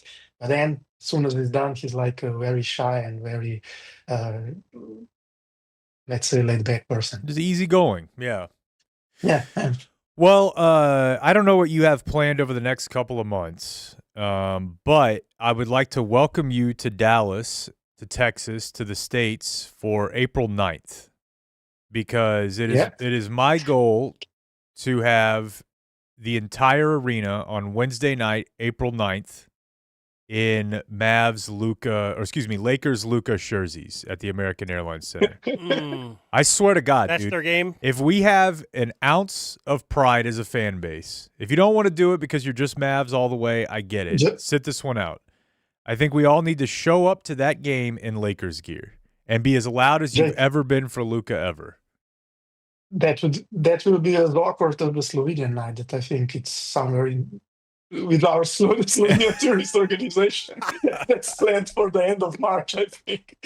So Let's they're do it. official sponsors of the Dallas Mavericks. So I think I can get you some connections there. So Yeah, maybe it's like Slovenia plus. maybe they could sign Mike ahead. Toby to a 10-day, the Slovenian national team member from, I believe, Virginia. Get him in the mix. Oh, man. Yeah. I think that's what we need. You know, you saw people, somebody took a coffin to the front of the AAC. Yeah, did you see all the protests at the stadium? I was proud of us for that. Or at the arena? I was proud of us for that. That felt good. Well, I read your stuff every single morning. I would suggest those out there who want to learn a little something about the Mavs or the NBA. It's a great read every day. Dig in basketball. Just search Iztok and Substack. And, yeah, we'll figure this out together, my man. Thank you. Thanks, guys. All right, there he goes. Iztok Franko, D Magazine, and his own invaluable Substack. Yeah. He's one of the first people I thought about. It's like, well, what's he going to do? I'm serious, dude. Yeah, no, we're losing him too. So as soon as I'm going to follow Luka. That's why you said the country. Yeah, I bet the country. They're probably fired up. That was a bad question. Oh yeah, he should work for He should be on the Yankees. He should be on the Lakers. He's Luka. He's too big for wherever we are. We're not Middle America. I don't know what we are, but we're. Yeah, no, we're not. South We're not America. a premier. You can go to a game on April 9th at the AAC where the Mavericks are hosting the Raptors for $30. You will not currently be getting in on the Lakers night, which is always a big night, but for less than $300. And I was already planning on buying tickets to a couple games before the end of the year, and then my requisite playoff trip with Blake. I'm going to buy us 2 tickets to that game. And we are going to go in Lakers gear. And everyone else should do the same. And I bet you. How much can you get in for? Well, right now it's like $300. Okay. Each. You're just guessing you'll be able to get them cheaper? That or that'll just be the one game I go to. Instead of going to 2 regular season games and a playoff game, my playoff game will be. And I'm sure Nico won't be there. I'm sure. But I'd love if it were a moment like when the owner of the Warriors, before the Warriors got good, they had just traded someone big, and he went out to center court to, like, honor Chris Mullin. He got booed off the floor. I would imagine. That's what I want. I want the Mavs to play the Lakers in the playoff series. That would be amazing. Because I would root for the Lakers. I think I would, too. At least for – yeah. Yeah. Yeah. Yeah. All right, well. I'm crushed. I bet we talk about this again tomorrow. Yeah, this is terrible. Let's do a weekend check, and it's brought to you by Qualis Roofing. Want to do that? I absolutely want to do that. Let's look for the Qualis Roofing copy points. Although I could just tell you, like, they've put a roof on my house. That's right. They did. QualisGC.com if you're looking to, get a roof. If you're looking to get your roof inspected, which if you've been walking around your house and, like, it just rains. Yeah, you're like, what is this issue? What should I have? Where? I didn't think about that. Getting leaves everywhere. But not just for a new roof. Also get your roof inspected via Qualis. Insurance companies recommend doing that twice a year. And speaking of insurance companies, they're going to handle all of that for you. You call and say, need roof. Heard about on DumbZone. And when you do that, they'll take care of everything else. Say need roof? Mm-hmm. All right. Yeah, and they'll they'll give you that free obligation inspection. And also, they will give a free roof inspection and a DZ T-shirt for free if you have them out. And any listener that gets a roof from Qualis, they get a $6.90 sit-in on their behalf. We've met many a people via that arrangement. QualisGC.com. QualisGC.com. So, we can see what we did this weekend. You want me to lead it off? Well, mine's kind of boring. I always have a boring one. I was a victim of sexism at Central Market. Do tell. Just in line, and the lady, I didn't get I didn't find Xander, my cashier. In fact, I went Friday night. This is how I like to party. So if wife is doing book club or something on a Friday night, I'll be like, this is a perfect time to go grocery shopping for next week. I honestly... Because I usually wait till Saturday and it's packed. So. Oh, I definitely identify. I get a little bit... The only downside of, hey, book club, wife going to dinner, I get a little paralysis by analysis. I'm like, I could do so much shit. Like, what could I... Right. I could... and you do nothing. Which is I could great. organize these photos. I could go to the grocery store. I could vacuum. It's so great, all those things that you can do. It really is. But I went to Central Market to get my stuff for the weekend, or for the entire week. And I had the lady cashier and then the lady bagger were having a discussion about football. And they couldn't decide if they thought the Super Bowl was probably this Sunday. And then they said to me, when's the Super Bowl? Is it this weekend? And that's where I could confidently be like, this is my wheelhouse. Yeah. I know you guys know you're looking at an alpha, manly man. Absolutely, I know that it's next Sunday. Matter of fact, having a couple people over. That's right. Doing a live stream. Do you invite them? You ladies do any? You ever hear of YouTube? Oh, really? Where do you broadcast? I don't know. You ever hear of The World? Yeah. That's where we broadcast. Uh-huh. Yeah, so everything's... let's see. Oh! And this is all like before Luka? we wake up Sunday morning. Is it Sunday morning? Oh, yeah. I called. Long I texted day. Dan at 4 a.m. and said, call me when you wake up. Long day. So it must have been Saturday night, or maybe it was Friday night, but we're taking the dogs on a walk, and it's starting to get dark out. And my wife is going nuts. She's like, what's that big bright star? It's right by the moon. There was like the crescent moon, the It's Mac Tonight moon, and then the really bright star. And I'm like, that's a plane. She's like, it's not moving. And then she's just standing there. The dog's tugging her like she wants to. And she's going to get to the bottom of this? yeah, she's like, wait, then look at that one over there. And she goes, I swear there's something going on. And I'm like, yeah, whatever. You always can see stars. Well, anyway, she went in and did a little research, Aaron Rodgers style, like Google. Mm-hmm. And apparently there's some kind of a celestial event, a little planetary. And you didn't know about this? We could see like 3 or 4 planets. Did you not hit allow notifications? We could see Venus. On space.com? You could actually see Venus with the naked eye, which all eyes are kind of like that, right? You never seen a eye with a sweater on. Formal? You Yeah. wear glasses. You can't roast your eyes fit? Well, I mean, I think the naked eye would go with you wearing your glasses too, right? No. Okay, It's well so- then Hey, whatever so you two are doing right now, stop. I don't like it. Why can't we have a conversation? I don't like without that at all. butting in? Cut that off.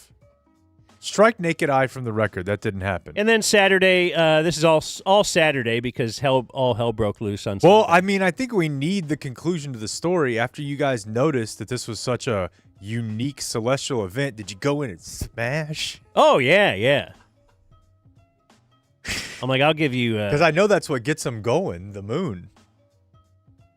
I'll give you Neptune. Yeah, I'll give you a Saturn's ring right here. Yeah, Uranus is right there. Uranus is sitting right there for Dude, us I on a swear, T. like I've never... I'll travel to Look, so you say what you want about Uranus. me. I've never been a Uranus joke guy. Yeah. Just not my thing. No, too low. I know. Even as a child, I'm like, highbrow. come on, guys. That being said, daughter had a lot of questions about it last week, and I was dying laughing. It's like, what do you mean it's not a planet? What happened to Uranus? And I'm like, say it again. What did happen? I think Uranus is a planet. Pluto's not, right? Mm-hmm. Oh, that might have been what. Pluto. Somehow we were talking about Uranus. Pluto, yeah. They cut Pluto from the team. And then, but Saturday also, that was the day we did unload the whole Closet. or the attic, I guess it would be. What do you call it in the den? I don't know. It's like attic space. Yeah. It's storage, but we totally unloaded it. Pared down We had like 4 bins for Easter decorations. We pared that down to 2. We pared down the Halloween bins from 3 to 2. We pared down the Christmas bins from 15 to 12. Solid. So really felt really good about things because you came in yesterday and still had some remnants of that lying around. We're trying to get ready for Super Bowl. And if you're not feeling squared away by that, because everything's like behind the scenes, like I have to open that closet to actually feel good and nod. Washed all the sheets and comforters. And man, what a night. Wow. What a night of sleeping that night was. Damn, that's good. Don't you feel real squared away when you wash everything? Yeah, of course. Yeah. Well, like Jake mentioned, had a pretty big Argyle basketball doubleheader Friday night. The Lady Eagles lost for the first time in their new arena. They have a new arena? Built it in 2020. Wow. So I think they had started 42-0 there. Damn. And first loss. So We'll hear that audio tomorrow, by the way. Great. So that was Friday night. Had a real squared away Saturday. Jake, you mentioned vacuuming and did a little mopping. Did some vacuuming, straightening Love up. a mop. Love a mop. Got the boy, I'm gonna sound dumb. On your stovetop. Take those little black things off. Great. Scrub underneath. Who's got it better? The kitchen was pristine on Saturday before I went to the grand opening of the Cane Rosso in Saxe. Oh, yeah. I did look at that location and thought Blake will be at this with a Tupperware. It's right by Oh, no doubt. right by his house. He's hitting this hard. No doubt. You didn't go to the one in Lake Highlands, right? I did. Oh, you did? Yeah, I like to support our friend Jay. Okay, I didn't see you there. No matter where he opens up a restaurant. I guess you went late. I wanted to be one of the first. Yeah. I know you're thinking of a comeback there. Yeah. I don't really have a comeback, just like as much as I love Jay, love pizza, I just love my family. So Well, I gotta sometimes. I took my 92. I guess you got a lot to pay them back for since you left for a month. Fuck you. Took my 92-year-old grandpa. We had some pizza on Saturday night. Oh. Did you tell him you'd give him up for Luka? No, because it hadn't happened yet. Oh, okay. That's right. I think if I took Cane Rosso's probably my favorite pizza in the city. But I'm pretty sure if I took my grandfather there, he would be like, "What is this?" Yeah, I got a pizza. Honey? Like he'd be like, "This is lib pizza. This is." I got a pizza with a woke pizza. Yeah, for sure. I got a pizza with arugula on it, and I'm pretty sure he wanted to call me the F slur. Yeah, no. Again, arugula. Yeah. You knew it was coming, Clayton. First chance to see the new SSG roster this weekend, as we had a Halo online tournament on Sunday. That was really neat to see the boys in action. He told me he's traveling. I thought about it. That roadmap that got leaked was false. There is going to be 2 tournaments here in Dallas that I will be at, both of them. And then I recorded Brooks. I told him that Luka got traded. And the Mavs, kind of our bedroom routine, when he's not ready to go to bed, he sees me watching the game, he's then all of a sudden into basketball. He can pick out Luka. He knows Kyrie. We went to the game. He loved it. He's somewhat familiar with what's going on. And so I hit record and I told him the bad news. And here's my 3-year-old's reaction to Luka getting traded. Hey, Brooks. Guess what? What? Luka is going to play for another team now. Where's he gonna play? He's going to play for the yellow team. I don't want him in the yellow team.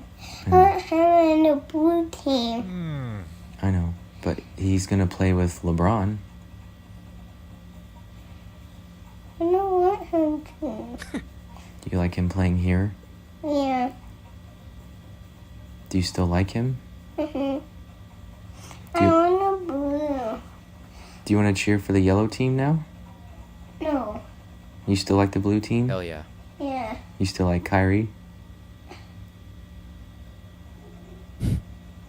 Do you? Luka is blue.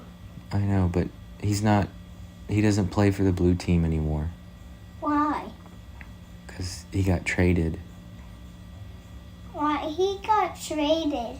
Because they said he got fat. Why he got fat? I don't know why he got And then we start fat. playing the Y game. Every question. Or everything That was tough. can be why. He just wants Luka to be on the blue team. That's tough.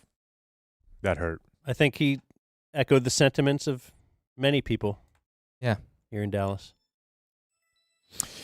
I did some level of squared awayedness. With the help of my stepdad, I unloaded a huge storage pod that I can finally stop paying for in the front of my house. I like to have I think 90 minutes is a good amount of physical work on a Saturday. Anything beyond that, you're like, what am I spending all day doing this? You know what I mean? Like, you look at your day and you're like, oh, Jesus, I got a day? But I said, hey, this is going to take us 90 minutes. And that's what it took. Burn some cows. I'll bet stepdad loves a little physical work on a Saturday. Oh, he's about it for anything, really. Yeah. Yeah, he's man. Is he the kind of guy that would help you build your own fence? Sure, and has done so on more than one occasion. But my Friday night, we went to dinner with friends. Just one of our couple's birthday party. We just went and had a nice little Italian dinner, and then we went to the Meow Wolf location. Oh, yeah. Did you get some cold bread? At Grapevine Mills. I did not really get to the bottom of the cold bread situation when we looked at the menu. They do serve alcohol, and they serve crazy, zany, fizzy drinks. Here's the thing. I didn't really know what this was going in. I knew that it was reported as a big deal when Grapevine got one. It is actually at Grapevine Mills Mall in a former, I don't know what, a TJ Maxx or something. It's basically an art installation, an art piece. It started in Santa Fe. They have a couple of other ones throughout the country. They're all different, and it's just done by this ever-evolving collective of artists that just do cool street art. And the one in Grapevine, it's kind of like a modern take on a fun house. Like you'd have at the fair or whatever, where there's mirrors everywhere. I don't really know how to explain to you what I experienced other than this. Let's leave aside what I didn't consume and when I did consume or didn't consume it.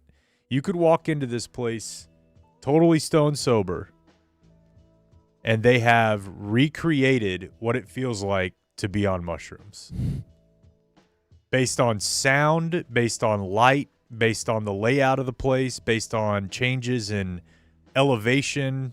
Because, kind of when I'm just going to speak to Dan on this. When you're on mushrooms, things get kind of wavy. Mm-hmm. It's like that.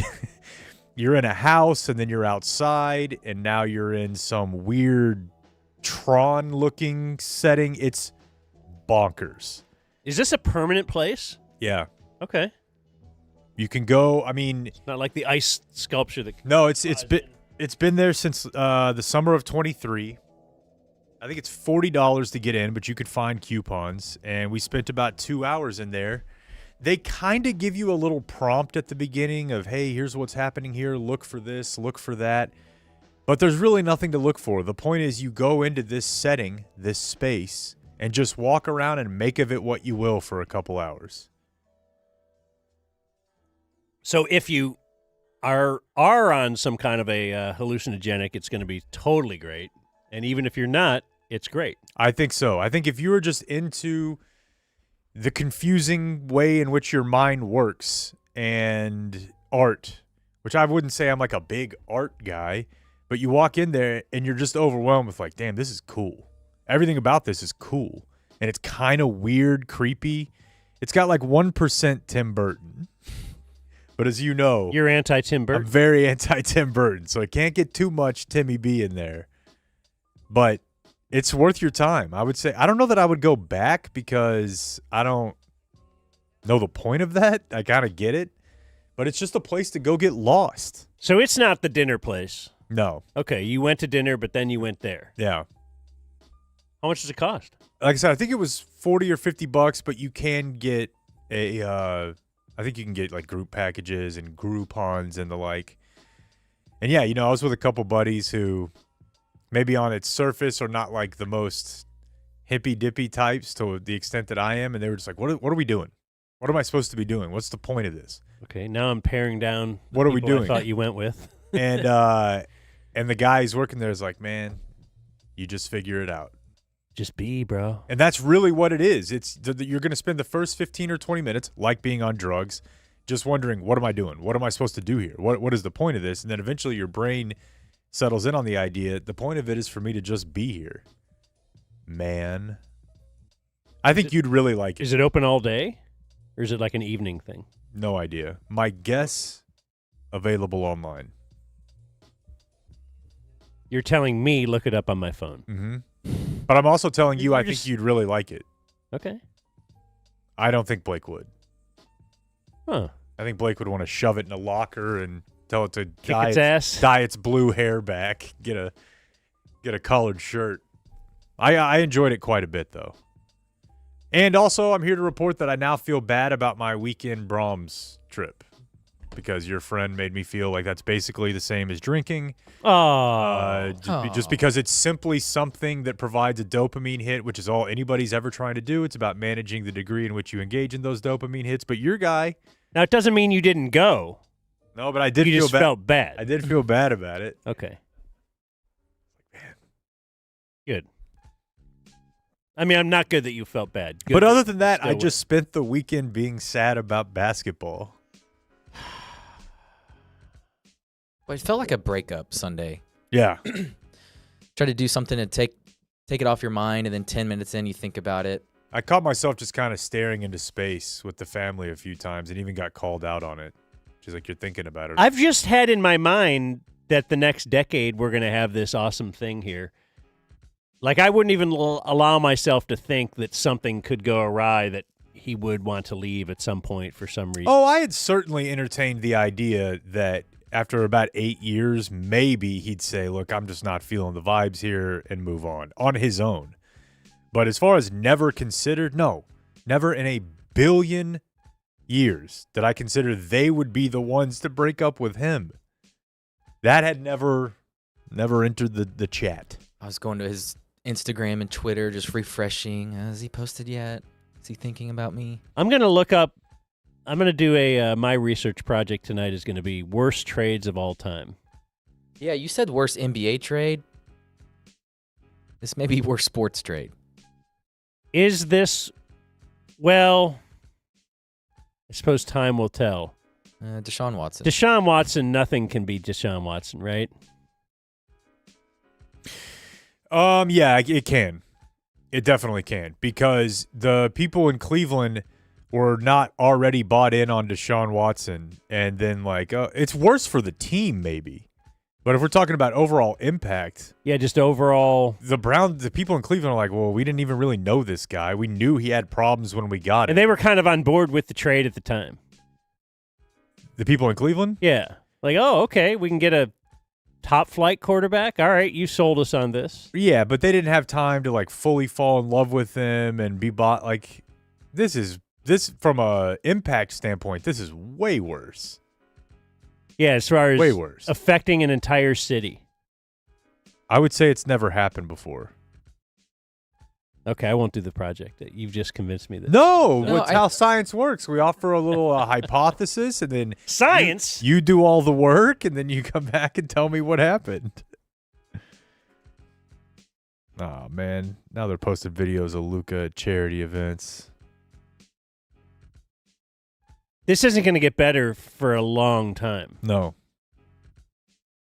And then this idiot's going to be out of town, like Nico. He'll just be out. He'll be. They gone. may both be out of town. Dumont as well. They could sell this in a few years. I mean, I don't know how much you want to get into all that stuff. Obviously, there's that really viral thread of a guy who works in law and real estate. The Vegas. Yeah. And I don't know if that guy listens or if he just follows it. Me, because he sent it to me as well directly, and I don't know, there's probably something to it, but maybe we save that for tomorrow. Just the whole long con of turning the fan base against them. They want to move the team or get a team in Vegas, and the gambling in Texas isn't going as well as they thought, blah blah blah. Doesn't feel like the day for that. Or any of the other conspiracy theories, right? Because there's a lot of them. Like, the league is rigged, basically. rigged to get LA needs their next great player. Yeah. And that was part of the deal when the Addisons bought the team was, hey, we're going to give Luka to LA. But that just feels like a level of deep conspiracy theory I don't know if I can get into.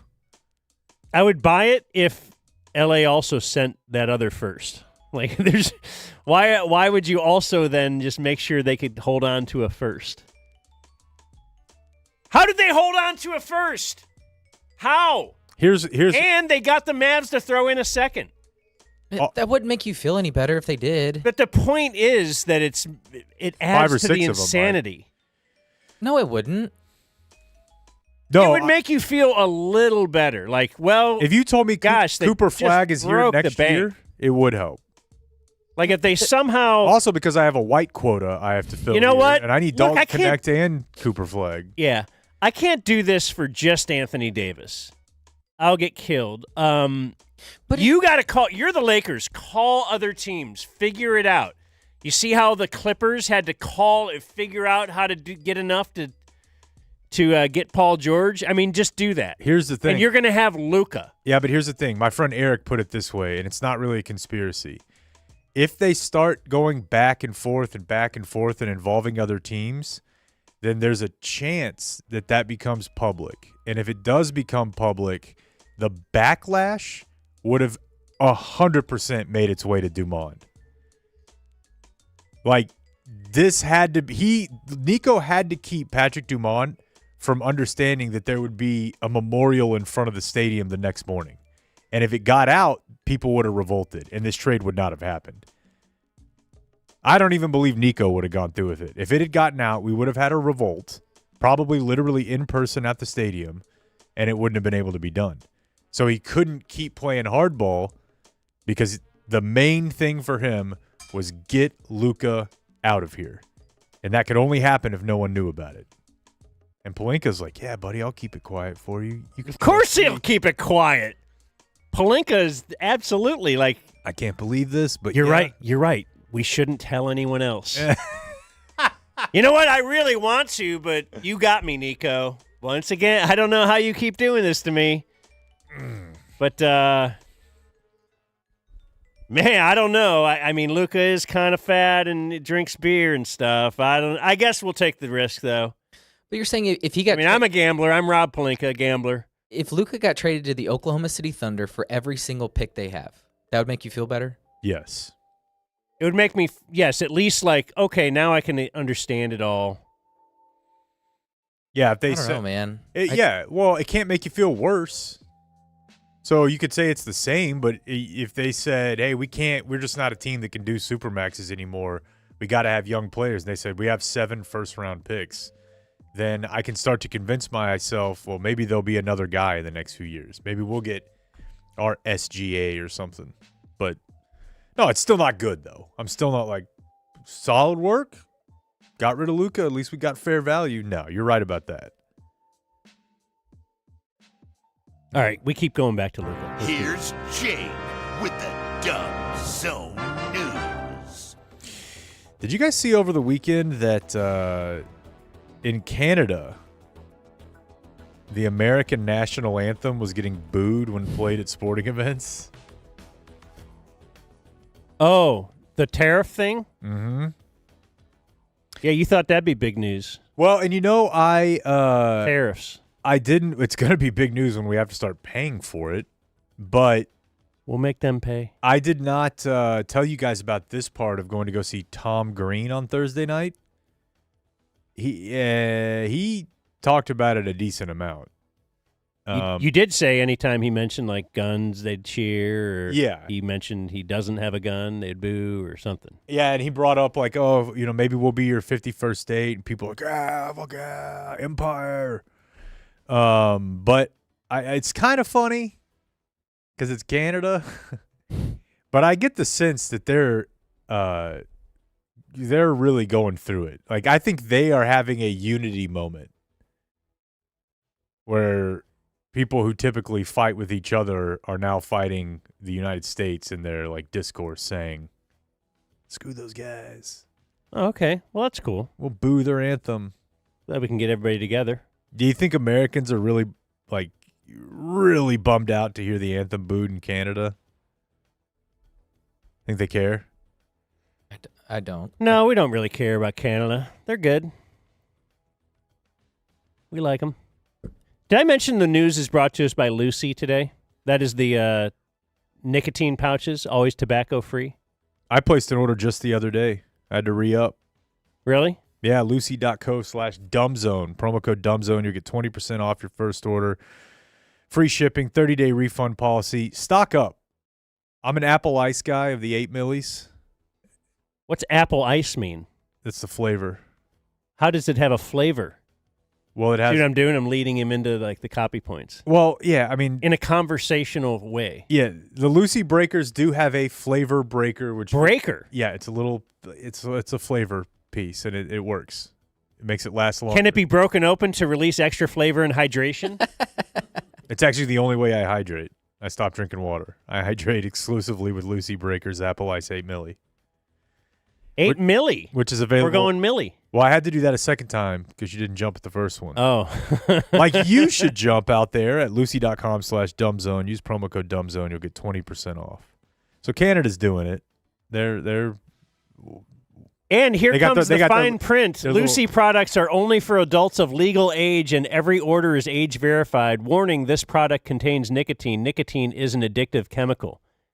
That print is fine. Can you not read that? It says you got to read this with the spot. Oh, my God. Well, then you're moving right back to the story. I made a mistake. This is true. Mint, up, mango, Lucy? berry citrus, Go, Lucy. apple cider. Wait, what were you saying? I imagine Canada right now is just like an entire nation of the Arthur fist to me.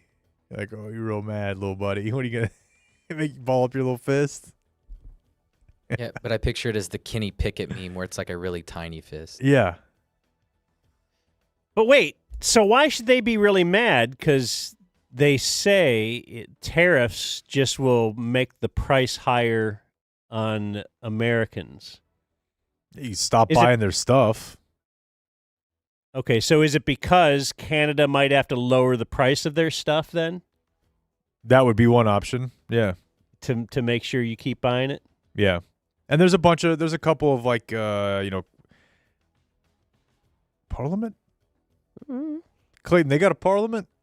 House of Commons? They got some stuff up there that we don't. I've seen representatives of areas in Canada saying, hey, we're ripping up our contract with this or that American company because we can't.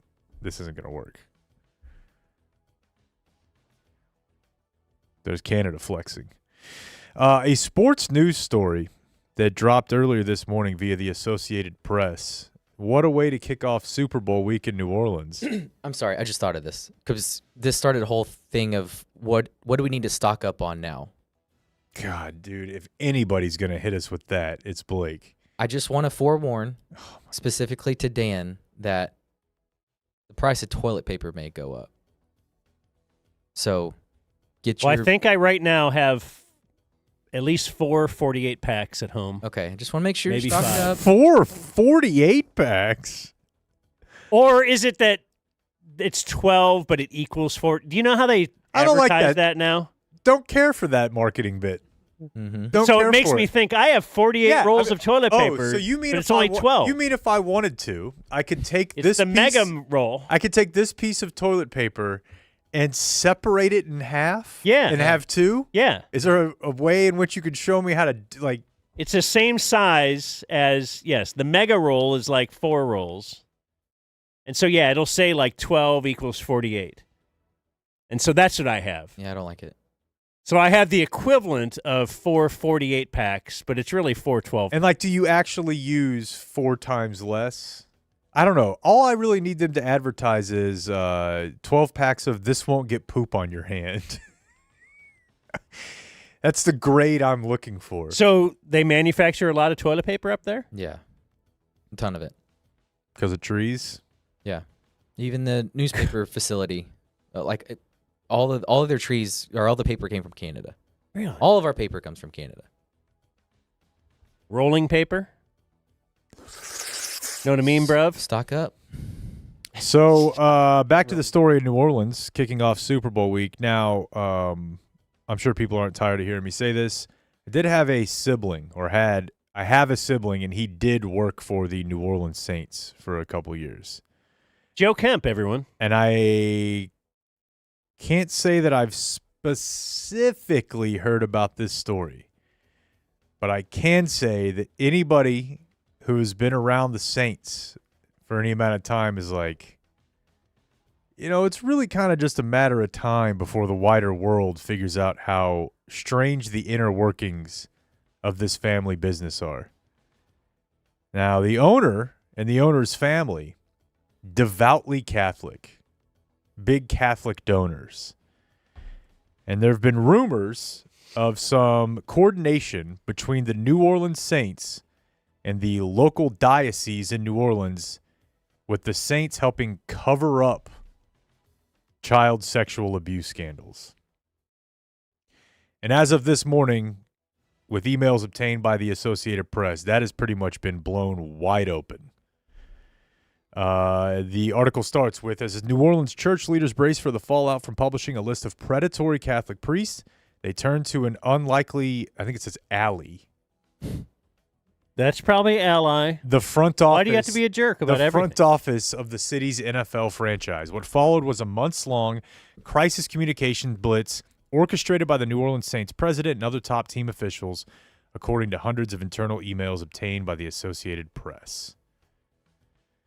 They played a more extensive role than previously known in a PR campaign to mitigate fallout from the clergy sexual abuse crisis. So this is like their, Scent or Rick Welts or their Scott Tomlin from the Mavericks or Joe Trahan from the Cowboys. Like sometimes you'll get an email from the Cowboys PR that's like, it's not, hey, Dorrance Armstrong released. It'll say, Bad Bunny at the Star this week, whatever.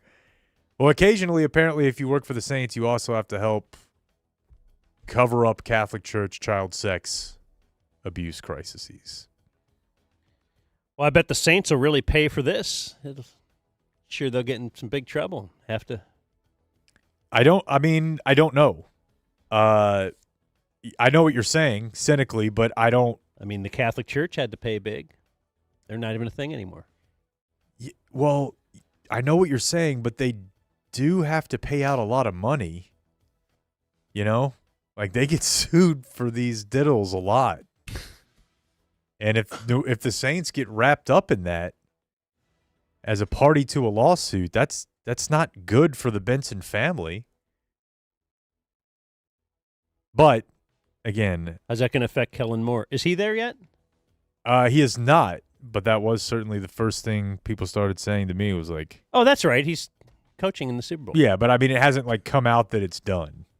Yeah. Well, but I don't think it can till the Super Bowl's over. Yes, Yeah. I don't know that he's probably going to be their coach, and he's just going to have to deal with it. Now, is he worried based on the fact that he kind of looks like an altar boy? Don't know yet. Is there a bounty joke in here somewhere? There probably is. We just got to work for it. I like the altar boy thing, though. Like the altar boy thing, yeah. Because what was I like where you're going there. Thank you. Greg Williams' quote was, "Kill the head and the body will die." Right? Take time here. I don't know. But it's not like they're going to lose a draft pick, but it's certainly not a good look for the organization. The president of the team in emails urged the city's newspapers to work with the church. Like, hear the church out. Why you believe in this kid? Look at this kid, this rich kid now. He's got all this money. For what? For laying there. Is that what the email said? I'm just paraphrasing the email. That is pretty much what it said. We had another plane crash on Friday night. Not a big commercial one, is it? No. Okay. Good. Those are the ones it was a medical transport plane. It was in Philly. Was it attacked by Philly Yeah, the Like they attacked the robot. like the robot, the kindness robot. They attacked a plane, a medical plane. What, a medical plane? It's gay. This is an interesting one, though, because, well, I guess all the people that survived but were injured were on the ground, so that might not. That's not good. Well, that doesn't really fit. Did everybody die that was in the plane? I think so. Yeah, I think so. 22 people were injured, but I believe that's the case. But the video is wild. We're in that era now. Where just about everything's going to be on video. Yeah, and I've told you before, the Russian dash cam, where, I mean, you get meteors. I've been told that we should get a dash cam. Everybody should have one. Yeah. I guess they're pretty cheap. I mean, I think you would definitely need it if you drove a lot in an urban area where people are dinging your car but this also just works into my gummy thought from last week that in time, from some angle, every aspect of your life will be on video throughout the entire day. It's just on you to hit from the some angle, like from female POV? Could be. That's what Blake likes. Could be. Just feeling like a big boy. But yeah, when we talked about that last week, somebody told me that that Tesla has a video camera inside all of them filming you so they can figure out if you're responsible for a wreck or not. Really? Yeah. That makes sense. Yeah, they've had the external cameras for a while. If somebody dings you, it will like record the previous 15 seconds or something like that. Like a Ring camera type thing that just on the Tesla kicks in then. The cameras these days. Well, we were on that in that Rivian car. I took a test drive in that, and that's incredible. They've got cameras all over the car. You could see every little thing outside the car. It's great. You could not even look at the road and just drive. I don't know if that's true. Saw an interesting note on a couple of our local news websites. So we talked about it last week. Dr. Phil, boots on the ground, deporting illegals as he was called to do by the television gods. Was Mark Burnett. Was the Celebrity Apprentice reality show king. Mm-hmm. But it's funny because so there's people protesting these deportations. That's not actually the funny part. Yeah, I saw that in Dallas, right? Yeah. A lot of marches.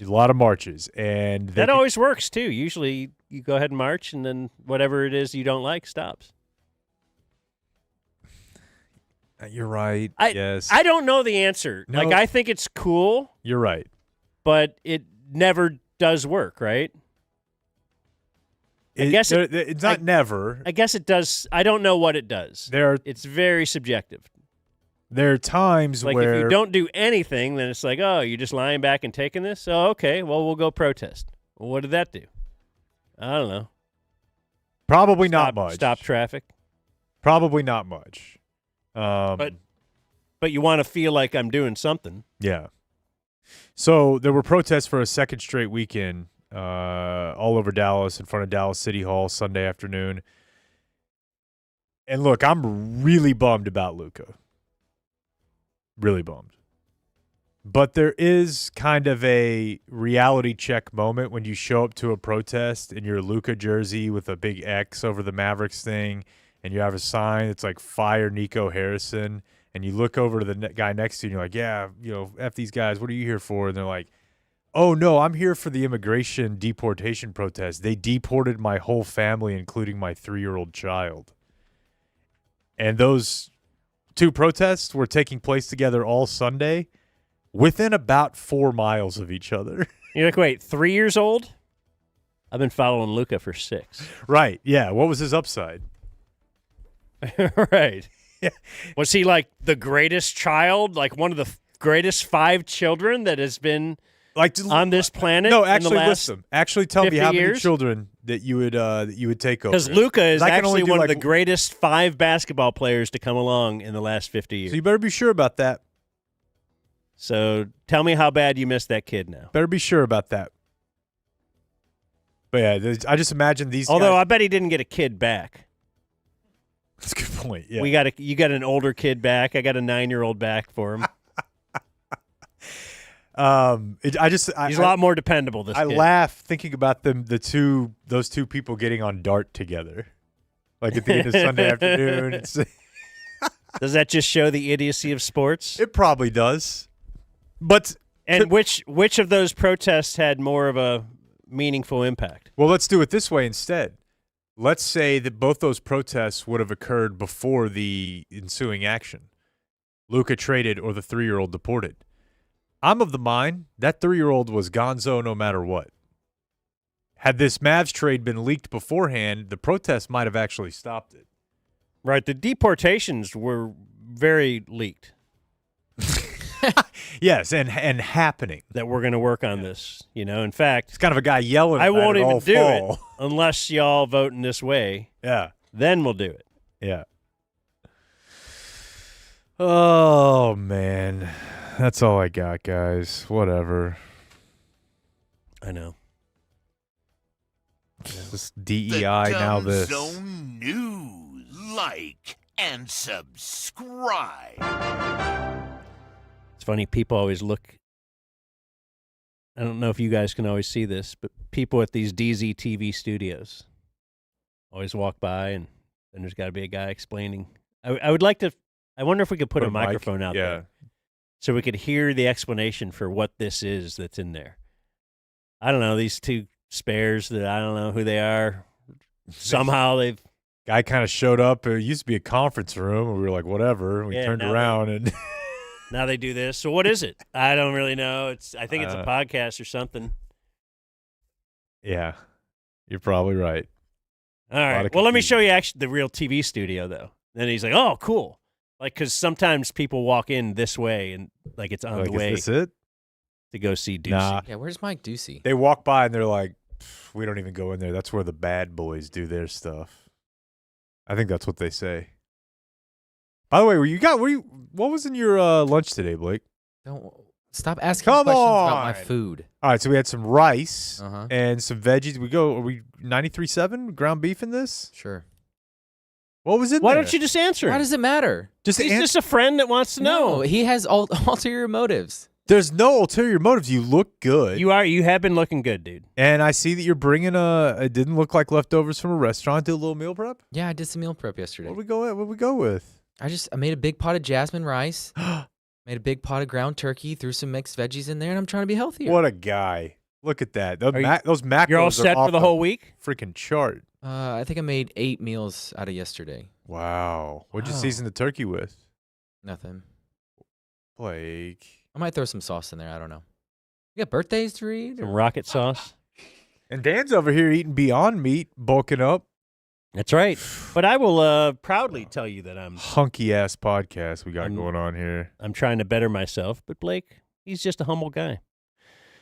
Anyway, I want to promote one of our sponsors, Tito's Handmade Vodka, sponsors of today's show, distilled from the first legal distillery in Texas, founded by 6th-generation Texan Bert Tito Beveridge. His last name is Beveridge. Tito's is American-made at its best. Since selling the first case in 1997, Tito's has come in a standard bottle with a modest paper label, so all you pay for is the high-quality vodka inside. Simple, smooth, mixes with anything. Tito's, America's favorite vodka for a reason. 6 times distilled till it's just right, naturally gluten-free. Tito's is a high-quality spirit made for the smoothest martinis and the best Bloody Marys. Beyond the bottle, Tito's has gained a reputation for giving back, teaming up with nonprofits around the world to serve its communities and do good for dogs. It is the vodka for dog people, after all. Make your next cocktail with Tito's and learn more at titosvodka.com. Distilled and bottled by 5th Generation Incorporated, Austin, Texas, 40% alcohol by volume, distilled from corn, copyright 2025, crafted to be savored responsibly. That's a great read. Try putting Thank you. Just get taco seasoning. A taco seasoning packet. Did a plane crash today or somebody murdered? It's better. The Zone presents Today in And you got Clayton back there who's just having Lucy for lunch. Just living off of it. A couple of viewer mail birthdays for today. I don't know if anything's rolled in while we've been doing the program. I guess I'm not going to find out either. Dan, Jake, and Blake. Today is intern Rachel's 31st birthday. Wow. Wow, indeed. We are in Vegas. Hey, now. And saw Nate Bargatze, who helped us laugh away the tears from the Luka trade from DF Colin. Or Colon. Could be Colon. Tennis colon. That is Rachel's husband. Colon. Rachel's 31. Good for her. That is good for her. Way to go, Rachel. Dear Virgin Surgeon. All right, yeah, I like that a lot. My buddy Chuck D is turning 48 on the 1st. He's an Aggie, too. That's all. Suck it. From Tyler. And dear Walloper of the Whispering Eye, I'm writing to you for my own birthday, which was yesterday, Feb 2. It was my Josh Hamilton birthday, which means I celebrated by going on a bender, ripping lines of coke, and cheating on my wife in an Arlington bar bathroom. Hope I didn't miss any big sports news while I was in my booze and drug-induced blackout.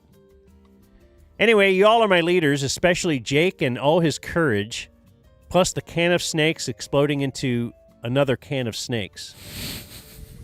P.S. Tell Blake to reach out if he'd like to set up some time for me to come on the show. This is from, the guy's name is Caleb Williams, the quarterback who paints his nails. Yeah, see if you can grab him. Book him, Blake. Okay. Excuse me. So it's Monday, February 3rd.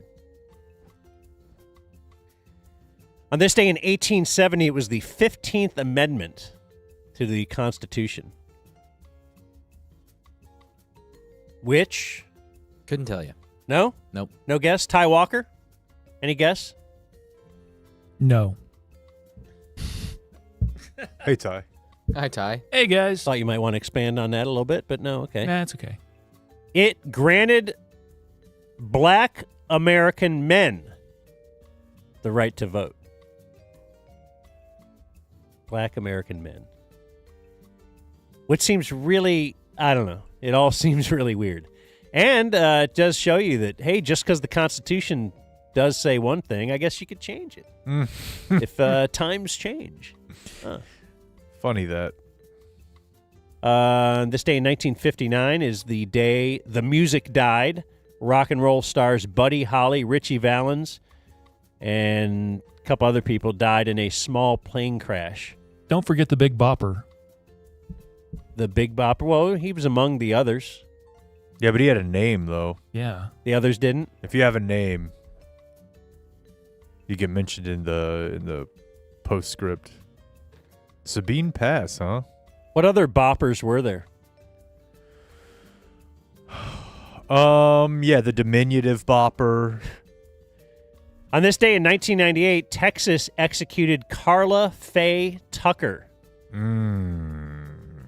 Yeah. Did she cut She their was arms off? 38 for the pickaxe killings of two people in 1983. The first woman executed in the U.S. since 1984. Look at that. So Breaking barriers. 1998, it took them from 84 to 98 to say, yes, let's kill another woman. Trailblazer. On this day in 2000, that's another thing that women don't think about, why it's so tough to be a man.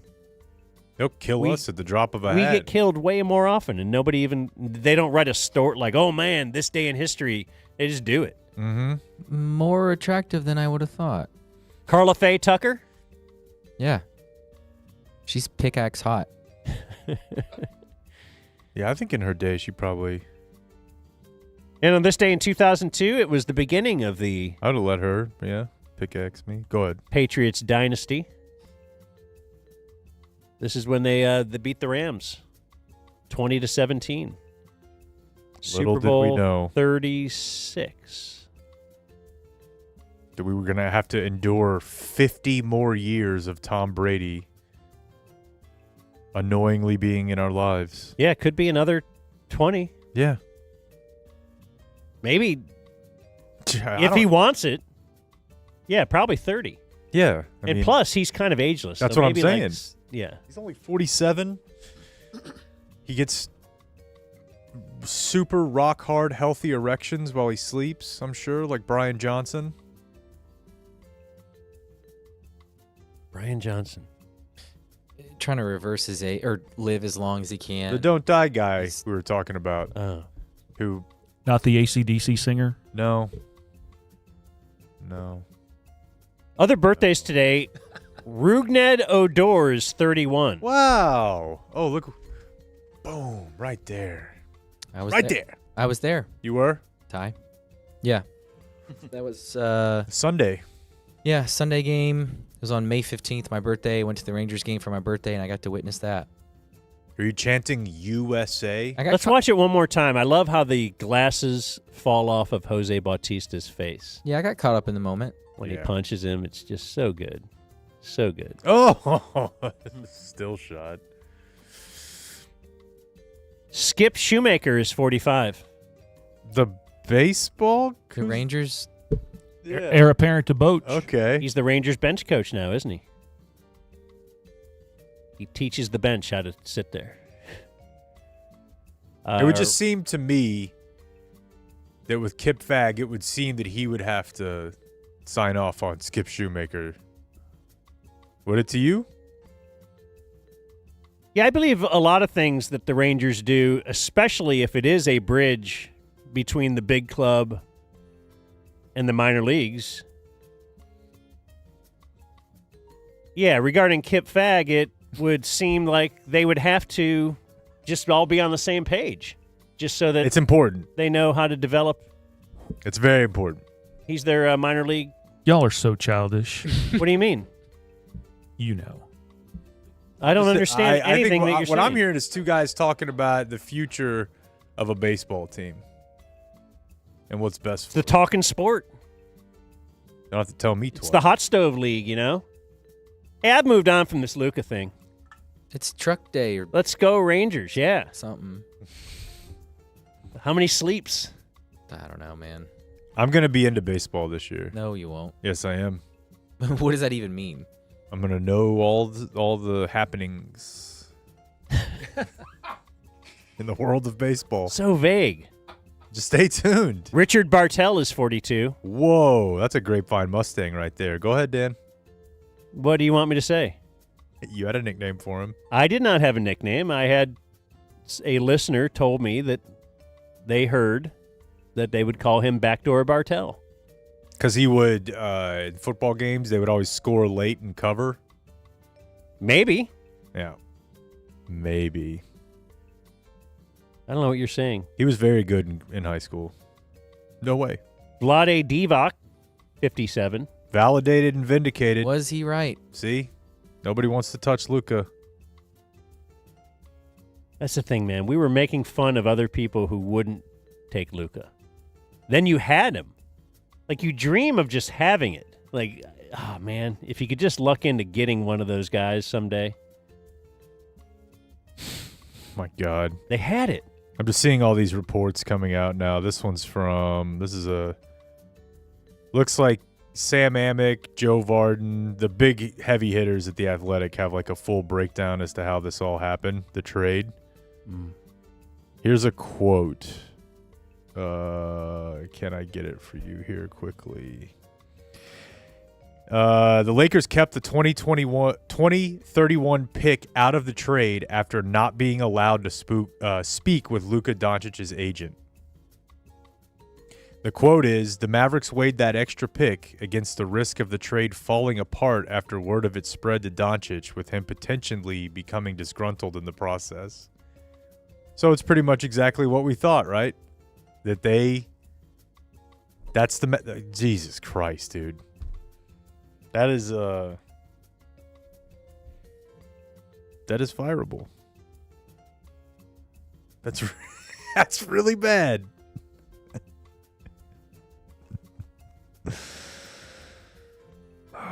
And you're gonna tell me it's a problem if I go to Brahms on the way home. Go to Brahms, dude. Fuck you, thank you. You got me to rehab, and Every time I've been having too many of those 100-calorie chocolate bars. dude. Those things are great. I am at What's okay. it called again? I just Yasso. Yasso, yeah. I never go above 2, and I try to limit it to every other night. They're 100 calories. So we're eating the same amount because I'll have one per night. Okay. And I'll justify it with I went to the gym today. The or calories in, calories I went out, to the bro. gym yesterday. Yeah, so I whatever. get to do that 2 days in a row. The caramel, the sea salt caramel one. I don't know where you fall on caramel, but it's No, that's a great one. that's a good one. That will fall off the stick a little too soon. It will because there's no. So I like the chocolate. There's no chip case. one. Yeah. Yeah. The case. They have a caramel one with chocolate, the chocolate crunch around it. Really? Oh. Ooh, the chocolate crunch around it can be dicey too if you don't eat it fast enough. This is all true. But yeah, it's a good one. Call us. Fran Tarkenton is 85. Didn't know You he ever was hear still him? alive. Yeah, he'd run around a bunch back there. Okay.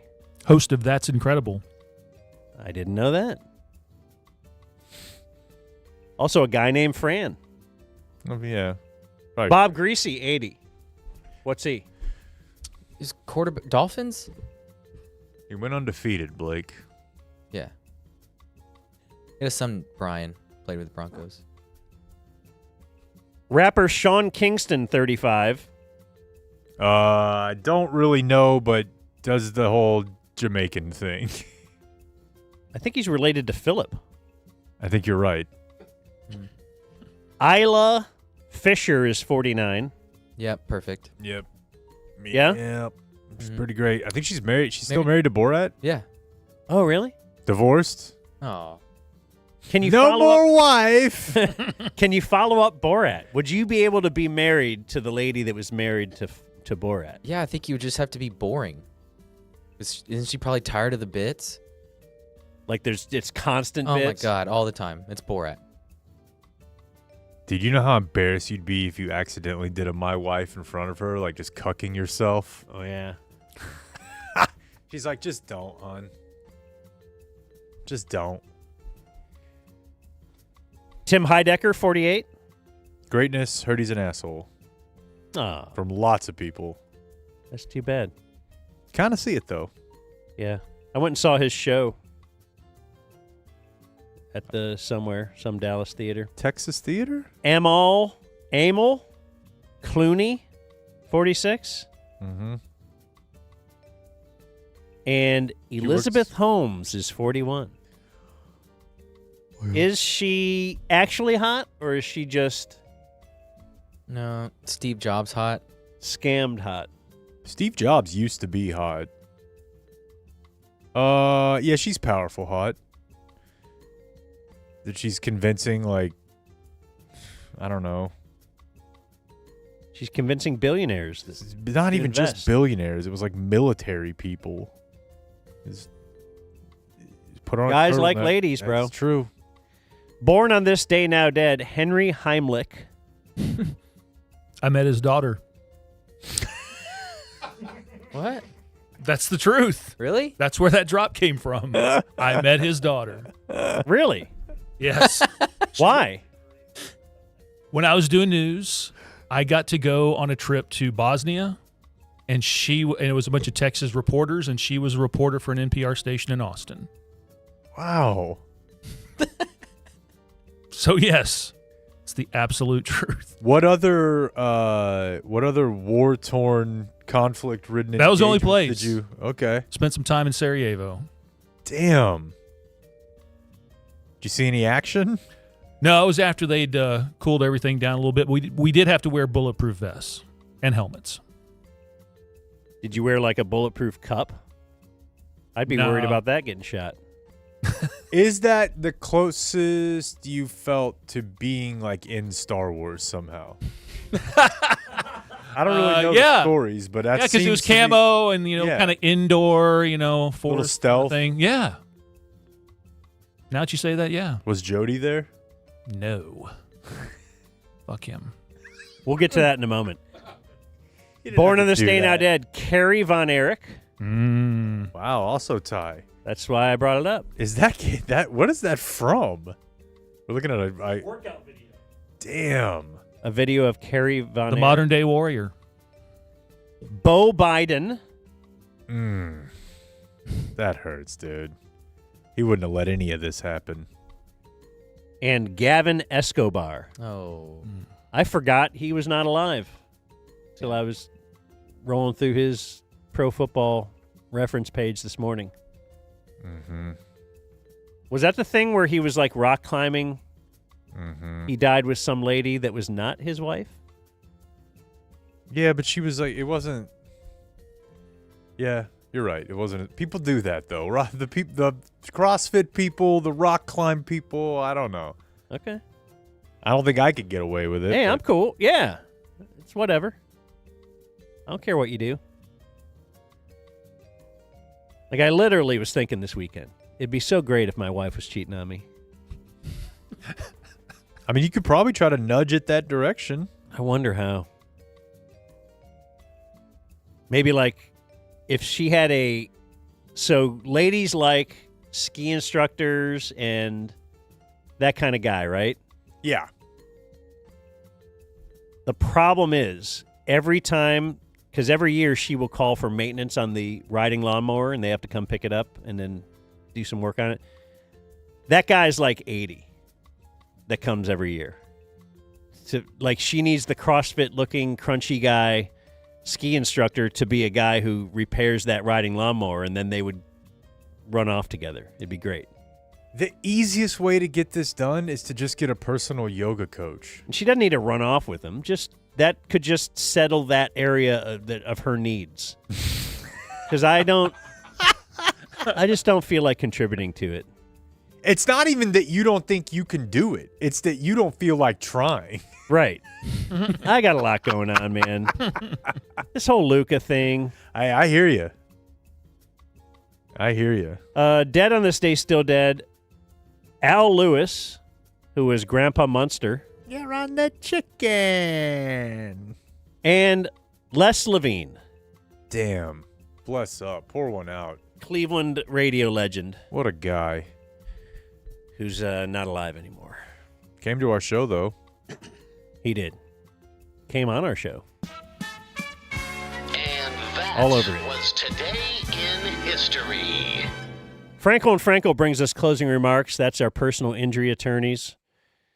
Call them if you feel like your team has wronged you and you would like to get retribution. You can sue anybody for anything. I mean, the Frankels will probably tell you, look, I don't think I can sue the Mavs for your personal anguish. But if you want to call them at 214 or 817-333-3333, you will get on the line with a partner.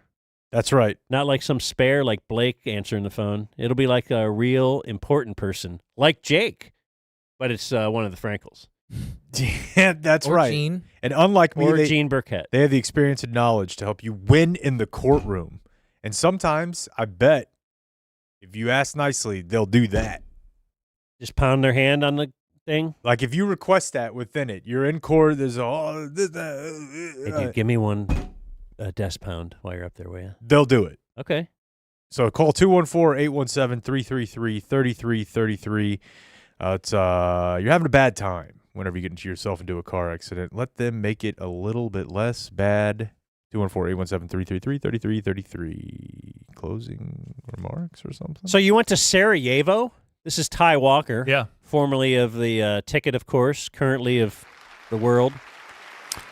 Yeah, back in 97, they were the Texas National Guard was part of the what they called S-Force, the stabilization force, after they had kind of, our military had gone in and cooled things down, and they were trying to help out, and they wanted to bring some reporters over there from Texas to see how things were going, and they called where I was working, and I got put on the plane. Where was that? The Texas State Network, which was KRLD was part of that. That feels like it feels cool, but also knowing that was kind of early in your career. Yeah. That must be drawing the short straw. Like, oh no. Like I don't want to go there. I think I was still kind of low on the totem pole. So I was the first person they asked. I was like, yeah, okay, sure. Why not? Was it fun? It was tedious because it was 2 weeks it was a week to get there basically, and then a week of kind of jumping through hoops because you were dealing with the military, and it was a lot of hurry up and wait. But it was, I'm glad I did it because it was very interesting to be there and see it. Break any stories? No, nothing really broke while we were there. What was interesting? Just getting to go into Sarajevo and the whole, like I said, they suited us up like we were in the military. Helmets, bulletproof vests, drove down the middle of Main Street of Sarajevo, and about half of it was all the buildings were bombed. And yeah, I mean, you're like less than a year removed from it was pretty major destruction. Okay. Well, you're going to have to fill in a guy like me about that. I'm not exactly sure. Nobody really cared about this one. I know, okay. The whole Bosnian 90s thing. Well, I don't know. I wasn't here, but they took us up on the mountain, one of the mountains where they, when the 84 Winter Olympics was in Sarajevo, and a lot of the stuff was still there, like the bobsled and a couple other things like ski jumps and stuff. And the bobsled, where they would, they had the curves, they go around, they were still there, the concrete, and they told us you could see holes poke through. That's where they used it as like bunkers. That's where they put their machine guns through. That is so paintball. It hurts. Yeah. That is awesome. So, yeah, you never knew. I was a military hero, Dan. So is that when you worked with Jody Dean? Yes, he was at KRLD at the time. And you were not a fan? No. Why is that? I was fortunate because working at TSN, we worked in... free in the app by is that me? when you Sorry. TurboTax. Be me. Trying to tell my story here. Yeah, go ahead. We worked at the same place, and fortunately, he was at KRLD. I was at TSN. We worked in the same newsroom, worked in the same studios, but I had very little hardcore interaction with him. I saw the way he treated a lot of people. But is it not the case that you have since buried that he's grown? No. He's got a beard now. He has a beard. I think he works at Medieval Times now. I think I saw... That actually sounds awesome. He interacts with me sometimes on Twitter, and he's really cool. Quite a bit. You know what? Like, he seems like a good guy. I think he's changed. By all accounts, he has hopefully changed. I feel like he's Kyrie. Like, he knows, I did some things in the past. Don't say that. He'll hear that, and his ego's already big enough. He doesn't need to hear that. Well, Kyrie's ego is big as well, but he, sometimes great people are just great. I do hope that getting older and wiser that he has changed, but yeah. I just know what I saw. Hell yeah! Look at this guy. When I left the ticket, and I was made aware that he had put out a tweet, and he was like, losing the voice of losing radio professionals like Ty Walker from the ticket is a bad thing for our scene. I'd like to tell him that, but I know he thinks I'm an asshole. And you're like, yep. And I'm like, I do. Boy, glad you got that. Well, you've been pretty open about it. That's true. Yeah. No, I do hope he's changed. But what? So did he bomb Sarajevo? Yeah. Why did Jody Dean bomb Sarajevo? You're combining stories here. He had nothing to do with Sarajevo. Was there any chicks traveling with you? The Heimlich's daughter. Oh, yeah, that's right. There were a couple other. Have you heard about the Hooters calendar in Ty? Who hasn't heard that story, Dan? Many years ago, Ty was on the air telling us that he was dating a girl who was upset that he had a Hooters calendar like on his kitchen table or whatever. Like she thought that was smut.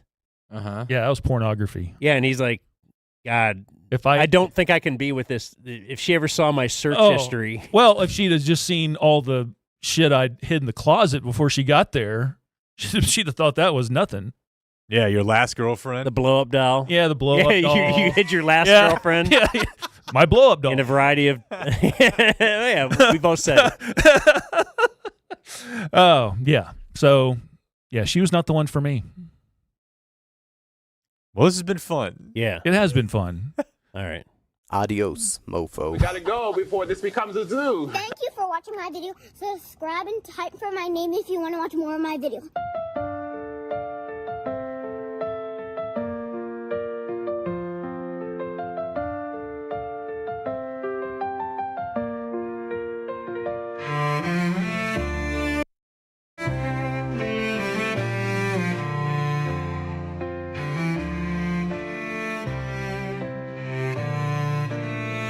I'm just so fucking sad. We just traded away Devin Booker's dad. This is the worst trade in NBA history, the biggest sports mystery. I swear we better find out who set this up. The entire city is mad as fuck and ready to erupt. Something doesn't smell right, smells corrupt. Trading him to the Lakers to get the ratings up. Oh, Nico Harrison, what have you done? You traded away Dallas's only begotten son. Oh, Nico Harrison, what did you just do? There's Lee Harvey Oswald and now you.